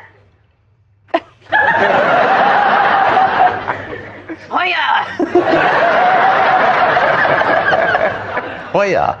What about Australian? Good day. I put a shrimp on the Barbie. That was Scottish. So I think you're doing the one before. Yeah. Can you do Irish? Irish, yeah, I sure. bet this one will be Australian. What great crack. Well, the Irish certainly do like hard drugs. All right. What are we thinking? I think the Americans know that the British have terrible service. Yes. So wouldn't expect good service. I think it's a lie. I think I think it is. I think it's quite painful for you to try and recreate the British accent. They think it's a lie. Michelle, was it a lie, or were you telling the truth? Well, this was definitely a lie.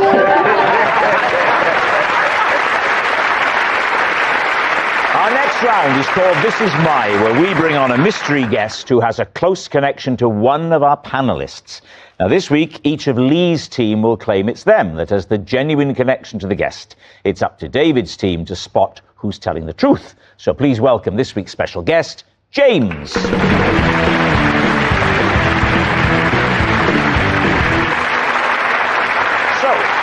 JB, what is James to you?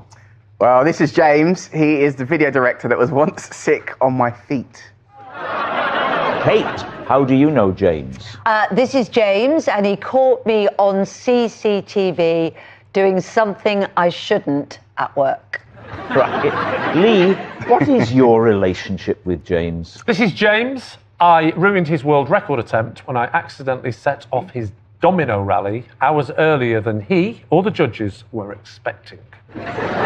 So there we have it. David's team, where will you begin? Okay, we'll start with JB. Sick on your feet. Describe the circumstances. So we were in Miami. Yeah. We are on set of a video that we're shooting. Now, this video had lots of setups, but this particular section of the video, we were all in a teacup. So 4 of us, James, and he was basically in the middle, and you know the teacups you get at the fairground ride? So with those teacups, you can spin them yourself as well as them going round in sort of like a carousel motion. Well, this is where you have snookered yourself, sir. Why? Because you just said James was in the middle filming you. But you just pointed out in the middle they have a device with which one can spin one's self. There's no room in the middle for a cameraman. Of course there's room in the middle for a cameraman. So we are spinning on the teacups. He has motion sickness or whatever he has. He's basically sick all over my feet, and we've all got bare feet on because we're in Miami, so we had to stop the whole shoot, get the teacups cleaned up. The people who owned it are really upset because, of course, they had to dismantle the whole thing. What? Not to mention you were barefoot in a ride where you're not allowed to be barefoot. But it was our shoot. Yeah, I assume they've hired They the whole can do what they want. Just saying, can we have another go? We recently returned from a delightful family holiday, which we enjoyed the experience of the Wizarding World. There's a ride in that which has an awful lot of movement and an awful lot of imagery, and I went on it with my darling wife, my soulmate. Halfway through, she vomited, most heavily, but being a decent woman, she caught it in her top and held it for the rest of the ride. I love your definition of a decent woman. However, they were thrilled because they didn't have to shut down the ride to clean up the vomit, but at no time did they suggest, as you did, sir, they would have to dismantle the ride. How else are you going to clean it? You use a mop. You can't just use a mop. It's a teacup ride. Yes, they don't have to dismantle it. Of course you do. You can't have it sitting there. It would look like a big cup of soup. Who would be that bothered about a little bit of vomit? They'd have to take it apart. I swallowed some of my vomit once on the way home to avoid getting it in a cab and paying the surcharge. a decent woman. I'm a decent woman.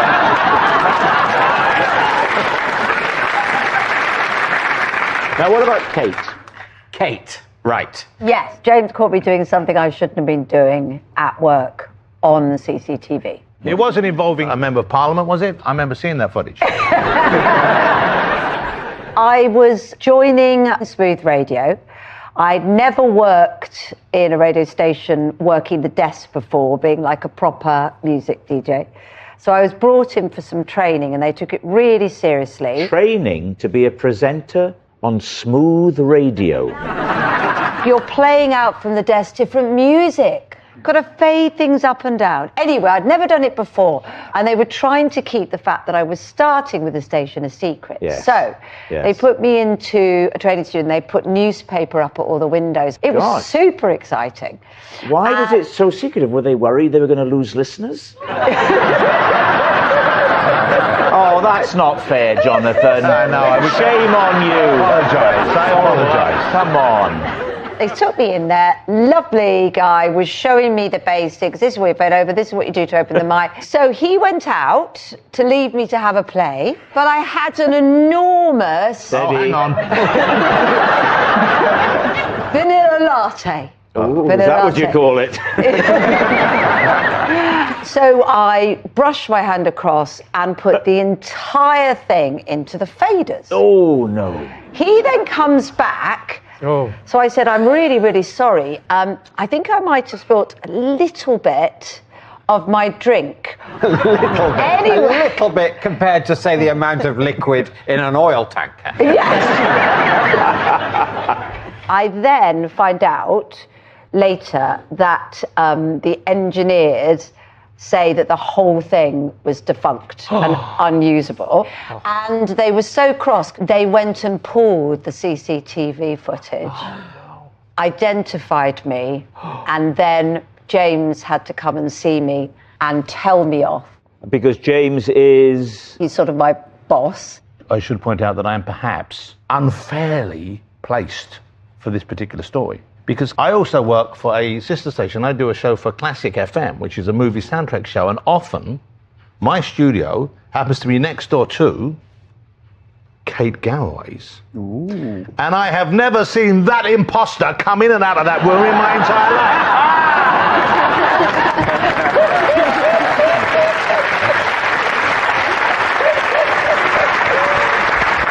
It's a shame, because I was believing that story. I know, I must admit, I'm still thinking it might be true. Maybe he's just very lazy and doesn't come to the office much.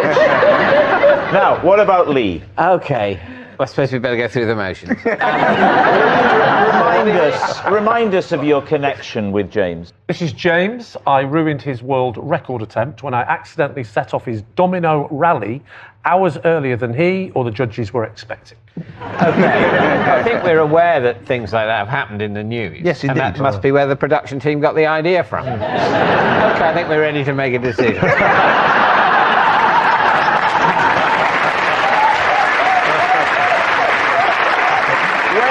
This, Lee? When are we talking about here? I preferred his idea.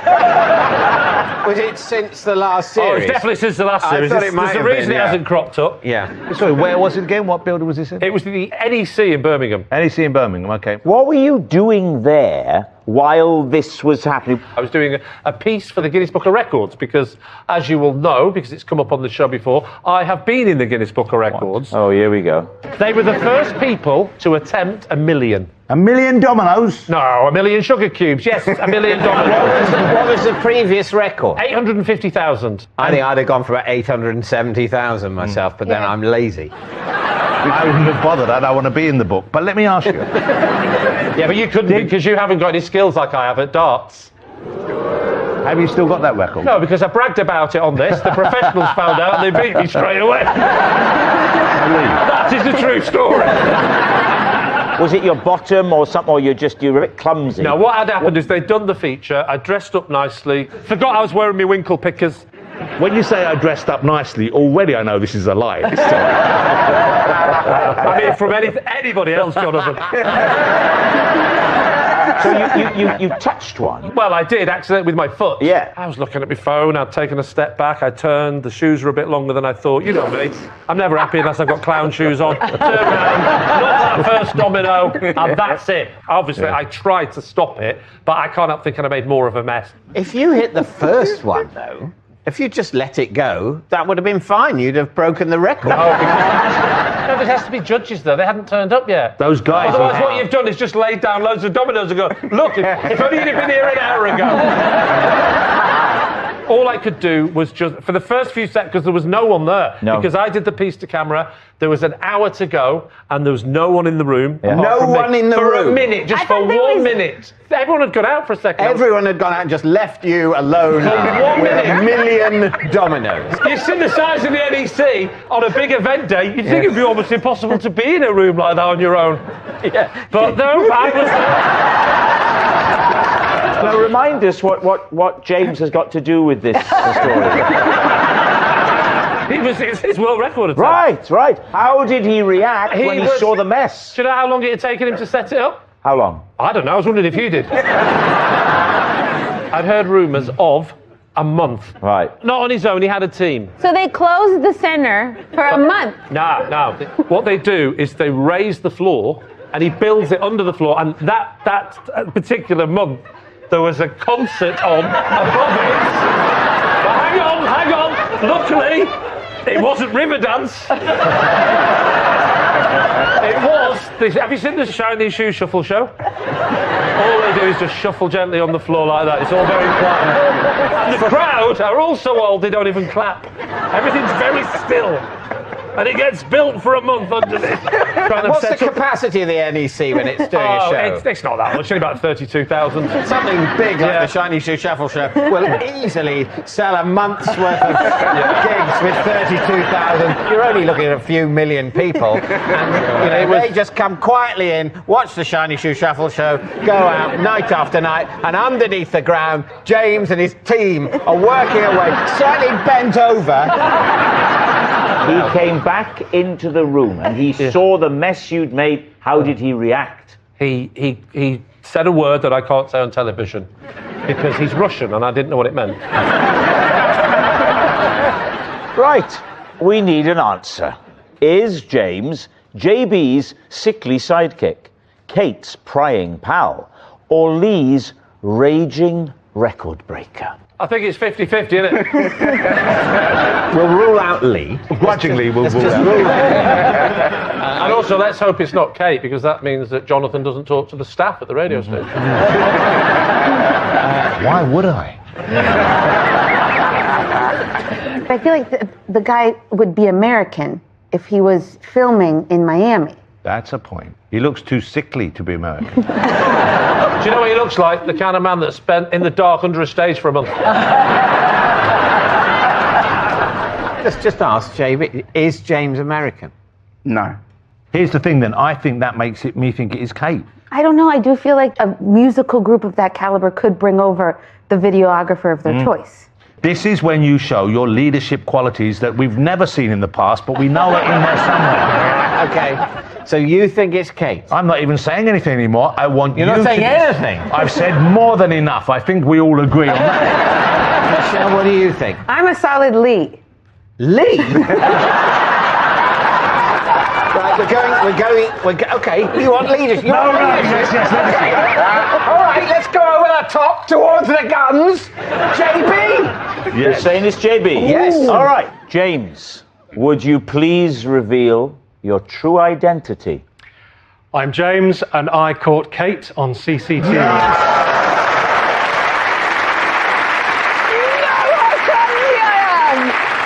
Here's the thing.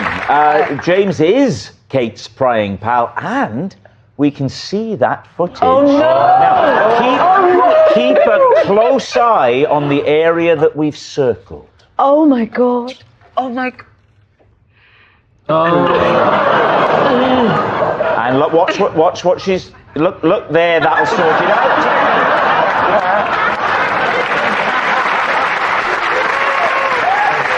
Thank you very much, James.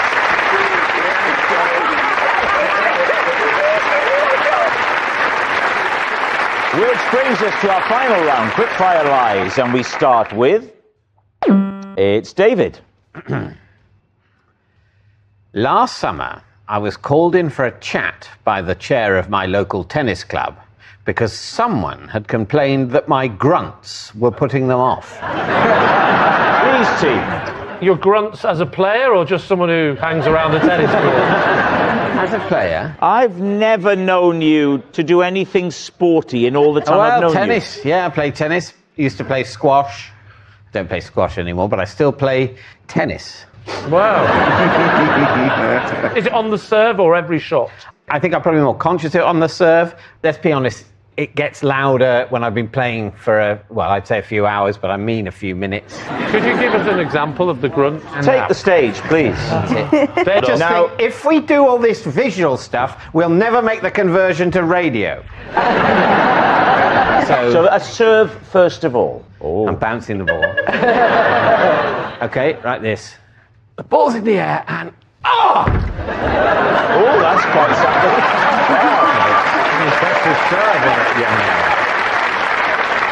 I think it might have gone. The ball's hit back to the backhand. Yes. That's my weaker side. I do a single-handed backhand because, unlike a lot of professionals, I'm not a cheat.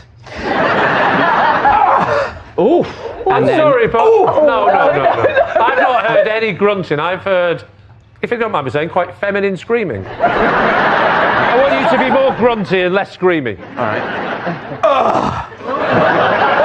Shall I do it? Hang on. Shall I do it with a tennis move? Maybe I'll do it with a volley. And now a forehand. A bit came out. Yes, I saw. Hey, David, tell me about it. Thank you. You said you were hauled in. Talk us through that. I don't know who complained. To this day, Right. I don't know who complained. But I was... Are you in the same tennis club as Jonathan? Well, not anymore. I had to move because of the noise. So what are we thinking, JB? I think it's a lie. Because? Well, you've known David a lot longer than I have. Oh, yes. And the fact that you don't associate him with playing sport, for me... I don't associate him with movement. I think it's a lie. I think it is, probably. They think it's a lie, David. A lie? A lie. What I just said? Yes. Yes!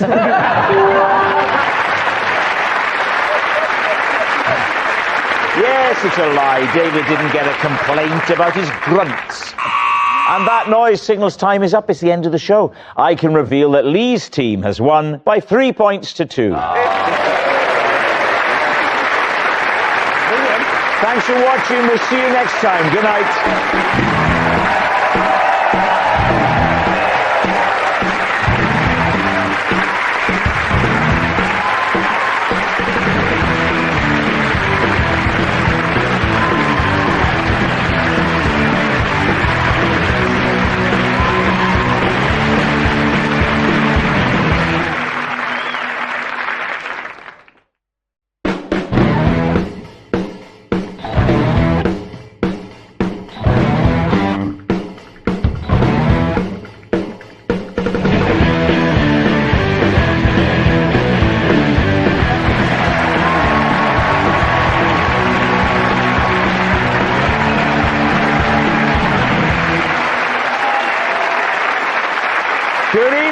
Welcome to Would I Lie to You, the show with naked truths and well-dressed lies. On David Mitchell's team tonight, she puts the personality in TV personality. It's Holly Willoughby.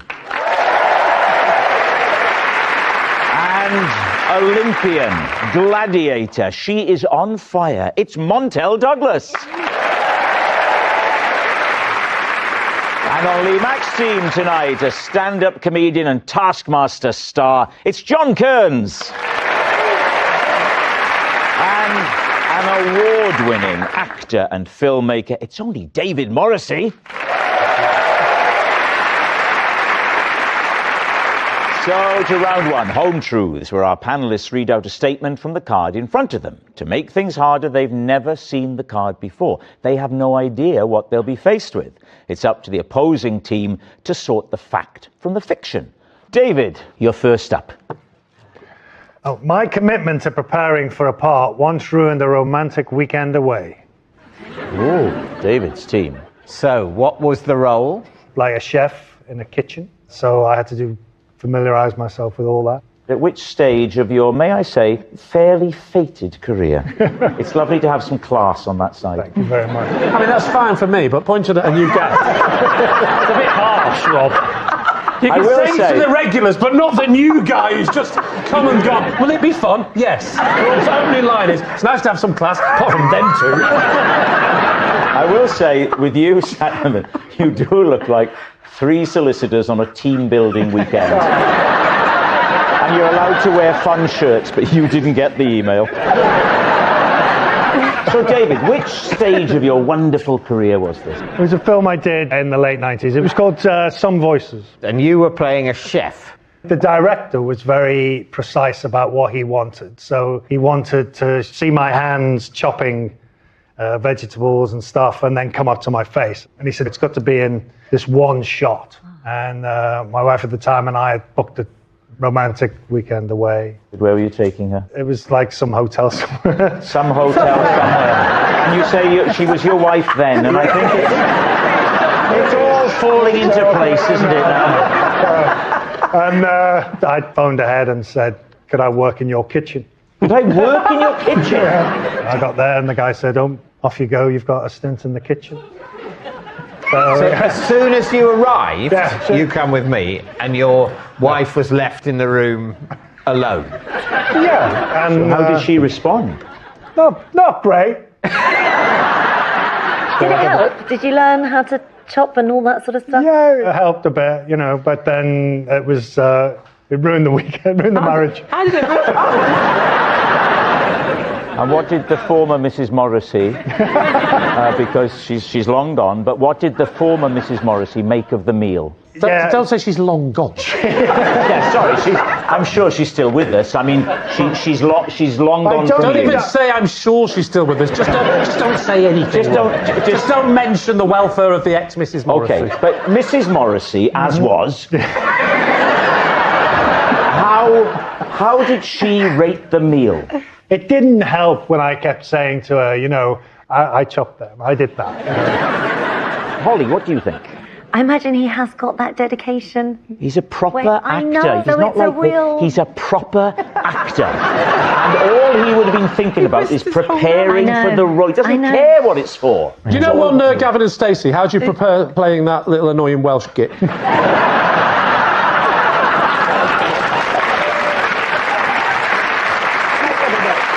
The one with the highest viewing figures for 30 years.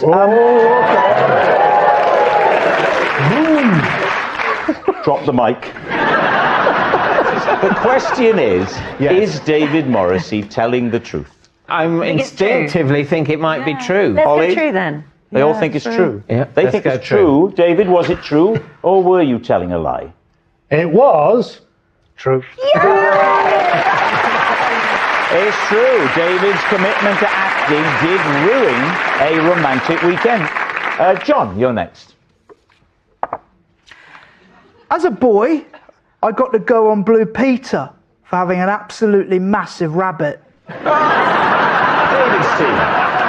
I hope this is true. That would be a nice story. Hope Who were the hosts of Blue Peter when you went on? I did the interview with Connie Huck. How old are you? 8. 8? No, now.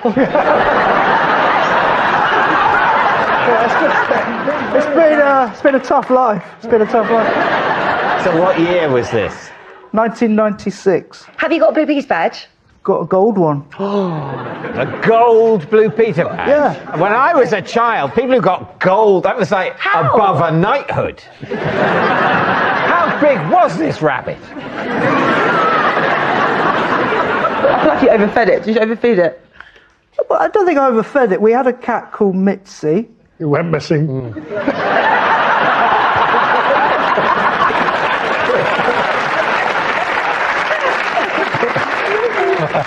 That died when I was 3. Okay. And my mum thought I was making a connection with a pet, so they bought me a rabbit. The rabbit's name, what was it? Samantha.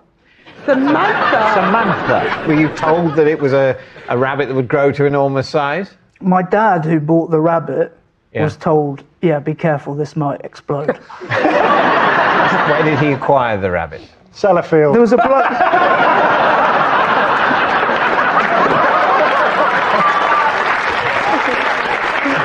There's a bloke who lives down the road who's still there, and so he gave my dad one. It was a normal size bunny when I got it. Normal size? Yeah. Connie Huck weighed it in one of those, you know, like baby weighing scales. And how much did it weigh? 8 stone 3. What? 8 stone 3? No, Did you have them till then? 8 stone? Rob Brydon's about 8 stone 3. You fool! You get a Connie Huck, it was all there! 8 stone 3? Well, I got a gold Blue Peter badge for it. How did you get to the studios? Did you ride in? If you were 8, it would have been heavier than you. It was heavier than me. We got it in 91. In 96, in 96, it was bigger than you. In 96, it overtook you. You're a human. It's about the size of a Shetland pony. But that's why I'm on Blue Peter with it, man. How do you mean? They're not just calling me in because I've got a normal-sized rabbit. They called me in. Do you know what? When I brought it in, they reacted exactly like how you're reacting now. How did you bring it in? They brought it in a car. He was driving. Open the sunroof. Do you know what? It had really small ears, Wyndham. That is weird. It had small ears. Are you sure it wasn't a Shetland pony? I think it might have been your dad in a rabbit suit to make up for the loss of the cat. How did Blue Peter hear about your rabbit? It was like a summer bonanza kind of, you know, right in with your biggest stuff. There was a chap there, he was probably about 10, and he had like he'd grown a tomato. Oh, so it wasn't just you, it was kids with big things. There was about 3 of us stood around. How big was the tomato? Now, careful. That's about the size of his head. And what was the third large item? Why did you create 2 more big items? Why have you done this to yourself, John? I was thinking of 1, but now you've got 3. There was a girl there, she had used the same pencil at school for 3 years, and it was that big. Those little things as well. Yeah. You wrote in, you were watching Blue Peter. You know what? You can be cruel on this show sometimes. I'm not being, you were watching Blue Peter with, remind me of the rabbit's name? Samantha. Don't remind him. Well, she was kind of wandering around the living room, yeah. Knocking over the sofa. Smashing through windows. Smoking a cigar. Eating the telly. And it says on the programme, we're having a big summer bonanza. Summer bonanza, Write in right. if you've got anything enormous or tiny. Yeah. Please tell me they didn't say that on Blue Peter. So, hey John, what happened to Samantha in the fullness of time? Did she go the way of Mrs. Morrissey? Like humans, as you get older, you get smaller. Yes. Yeah. So she did actually go back to normal size. Wow.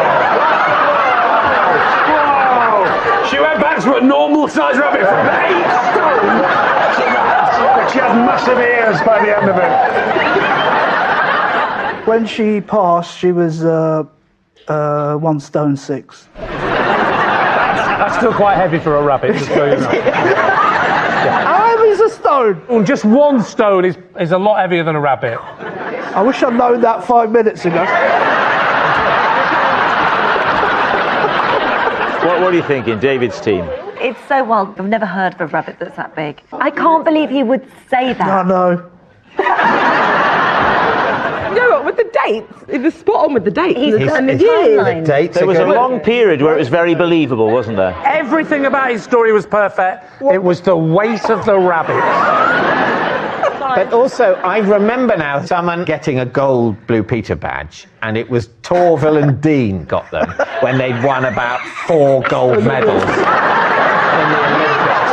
And he got one for, admittedly, the largest rabbit that has ever lived. What are we going to say? Lie. It's got to be a lie. I think we have to say it's a lie. All right, this is a tense moment. John, were you telling the truth or was it a lie? It was, in fact, a lie. It's a lie. John didn't have a massive rabbit. Our next round is called This Is My, where we bring on a mystery guest who has a close connection to one of our panellists. This week, each of David's team will claim it's them that has the genuine connection to the guest. It's up to Lee's team to spot who's telling the truth. So please welcome this week's special guest, Myra.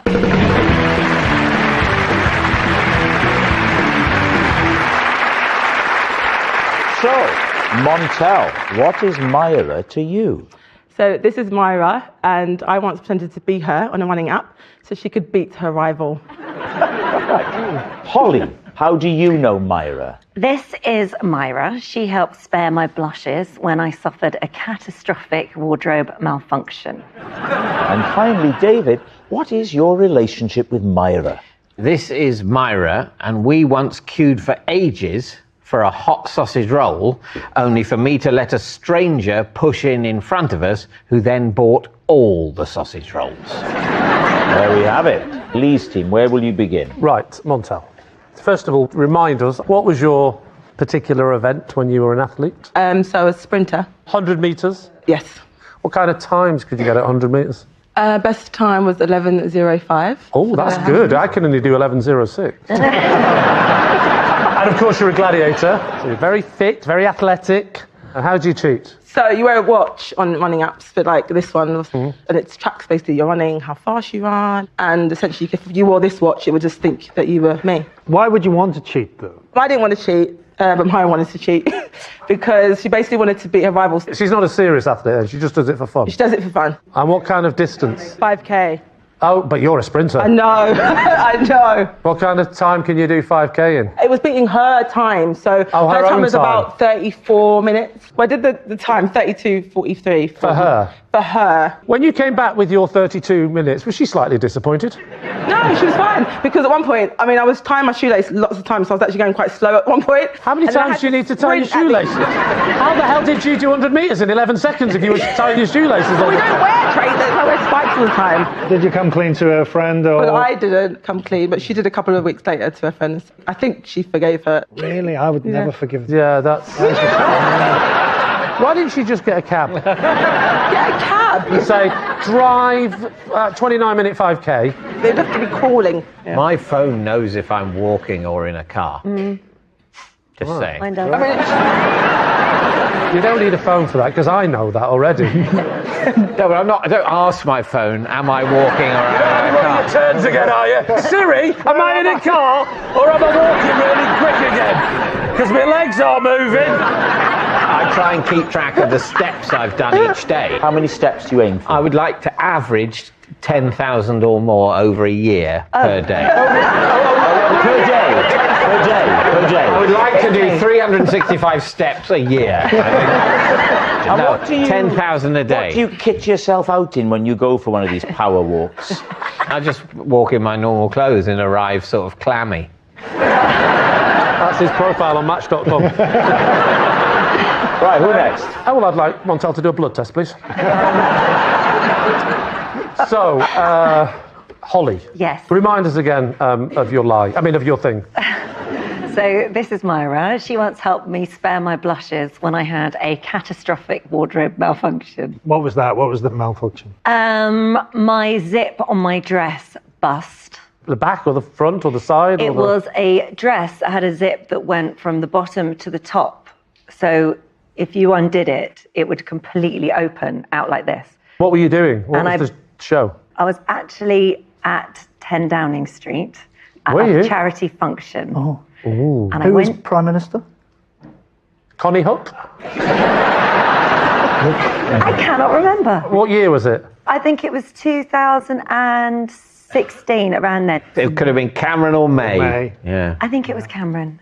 Did it look like a man or a woman? I can't remember. To be honest, the whole evening was so stressful that all of those kind of details I've blanked out. I went there and I went to the loo, and my dress was very sort of tight. So I thought, well, I'm going to have to wiggle it up. And it couldn't wiggle over my bum. Right. And it went bang.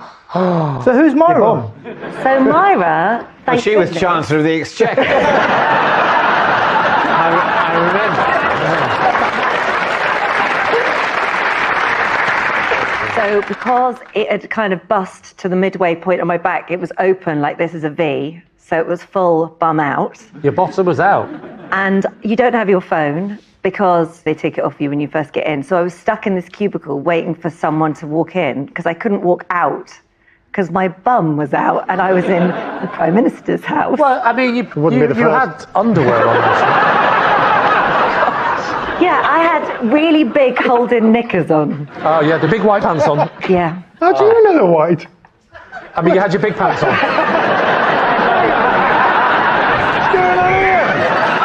In a completely separate story, I recently bought some new binoculars. So Myra here, thankfully, was in the cubicle next door. A woman who, at this point, you don't know who she is. No, I don't. So I open my cubicle door and I go, hello, I'm so sorry, you don't know me, but could you go and find my husband and ask him to get my coat from downstairs? And she was incredible because she went out and she found my husband. Okay. And then got my coat. And I had to wear my coat for the whole evening. Have you been to number 10, Lee? I have, yes. Oh, what was the occasion? Genuinely, do you know what I remember more than anything else? How individual all the toilets were. Me too. And no cubicles whatsoever. Just a toilet, like in a house. What was the event you were there for? I was actually burgling the house. What about you, David? Have you been? No. Me neither. No. Montel? No. No. John? Yeah. I was a tour guide at. Just so you know, just to be clear, when it's just chat, you can tell the truth. This is just a conversation. Don't feel you're under any pressure to make up giant animals. I was a tour guide at Parliament for 4 years. Well, I wasn't expecting that. You would show people around what the House of Commons? I took schools round, groups of WI, celebs sometimes. Which celebs? The Speaker of the Isle of Wight. No way! Paul McCartney went in about 10 o'clock at night. Just walked in. Sang. But you chose to mention from the Isle of Wight first. Oh, and Jesus came once. So you got the coat, you wrapped it round, and all was well. And all was well. Now then, what about David? Remind us of how you know Myra. Okay, this is Myra. We once queued for ages for a hot sausage roll, only for me to let someone in front of us who then bought all of the sausage rolls. Where were you? We were at the Hay Festival. And how do you know Myra? She works for the publisher that was publishing my book. I didn't know you'd written a book. Any good? I've been told that it is brilliant. What's it about? It's about the kings and queens of England. Am I in it? Have you mentioned me? No, because you weren't king or queen of England. Actually, it only goes up to 1603. So actually, even if you had Why been does it only king- go up to 1603? Just after 4 o'clock. Yeah. Did they just sell sausage rolls? It was a hot sausage roll stand. Nothing else. Did you know the person who pushed in? No, the person politely asked because he said he was rushing to an event. Right. And you were buying just 2 sausage rolls, 1 each? Yes. That was the plan anyway. That was the plan. Were there people behind you? I think there might have been 8 to 10 people behind me, but the queue had been moving. It's all fine. They smell very good, sausage rolls. Yeah. And you invested quite a bit emotionally in getting this sausage roll. As we got to the front of the queue, horror of horrors, they run out of sausage rolls. But the guy says, don't worry, another batch is coming out in a minute. Right. But this bloke came up to me and said, I'm rushing to an event. Would it be all right if I just nip in and get it? And I said, oh, yes, okay. And how many did he buy? 20! Right. 20? He buys 20 sausages. He didn't tell me he was going to buy 20, and then I'm chatting to Myra, and then I turn and I look, and they're going, there's the tray, the delicious sausage rolls, and a bag. Thump. Oh, thump. The thump. Thump. And I'm thinking, oh, he's getting a lot of sausage rolls. Oh, we laugh about it. Can you imagine? We laugh about it. Thump. Thump. So this is a lot of sausage rolls, isn't it? Thump. How big's this bag? Thump. At this point, we crossed the halfway line. Half of them have gone into the bag. And that's fine, though. Then they tie up the bag. That's fine. Oh, no! It's another bag. Thump. Thump. Thump. Okay, imagine now. There's 4 left. 4 left now. Thump. Thump. Thump. Thump. Wow. Thank you very much. £50 note. He's gone.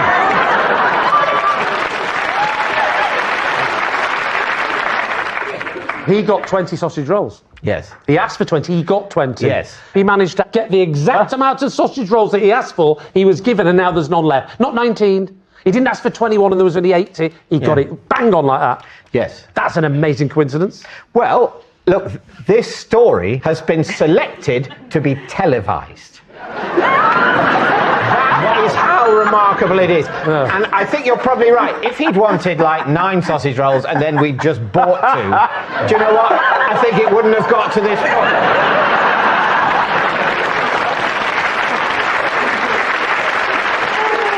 All right, we need an answer. So, is Myra Montel's cheating chum, Holly's sartorial saviour, or David's famished friend? She doesn't like a woman who eats sausage rolls. No. But then again, maybe that's why she can't break 30 minutes at 5. David is at the Hay Festival. He's a famous author. He's not queuing with the hoi polloi. He's round the back in a nice posh tent, getting free grub. Maybe he liked just to mingle with the great unwashed. Yeah, I want to get the Greggs advert. I'll buy a sausage roll. That's right. Then they'll see the other side of me. Yeah. They even had the voice ready. I'll have 2 sausage rolls, please. And took them in paper bag. What are you thinking, John? Which way are you leaning? Well, I think Holly has been invited to number 10. Do you believe there's a dress that goes all the way from the top to the bottom of the zip? I have seen these dresses, yeah. Where they go all the way down? Yeah, they're nice. You must have seen one of those. They're not that uncommon. A sexy man. Not when you say it.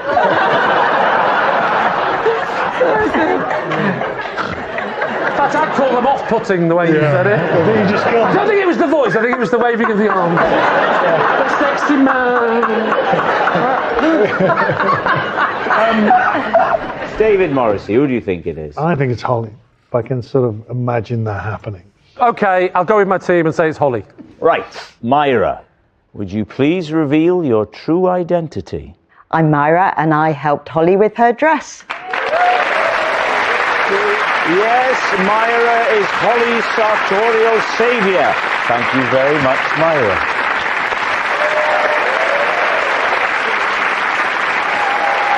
Which brings us to our final round, quickfire lies, and we start with... It's Lee. Possession. Now, possession, right. Take a look in the box that's under your desk. First of all, read out the card. These are my doggy paddles. Because he can't talk, my dog brings me one of these to tell me what he wants.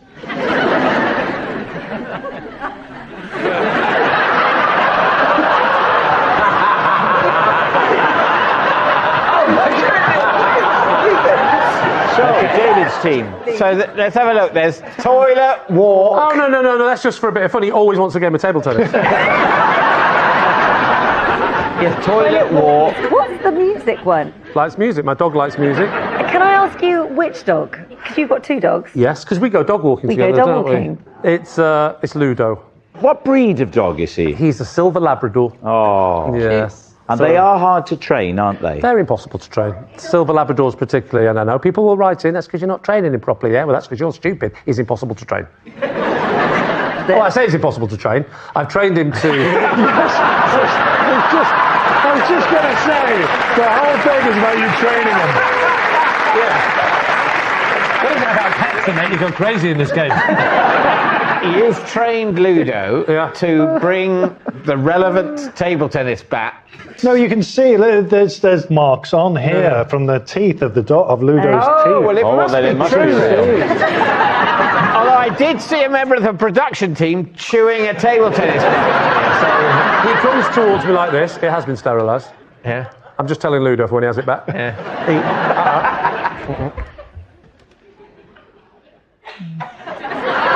It's upside down, though. He knows that. Yes, Not that's to a good him. point. I'll go with that. Not to him, it's not. If he wants a bit of music, he Yeah, I goes. see.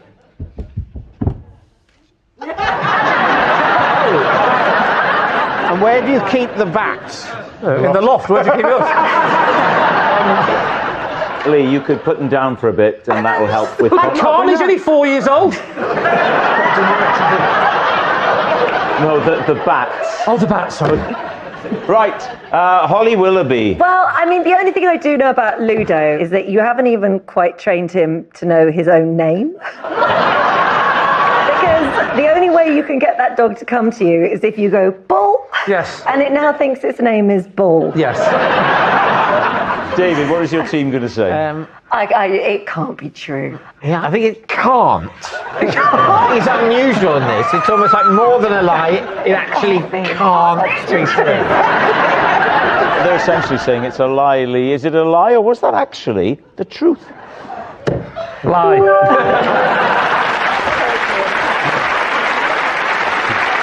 It's a lie. Those aren't Lee's doggy paddles.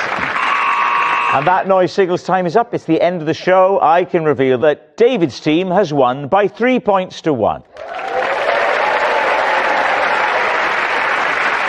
Thanks for watching. We'll see you next time. Good night.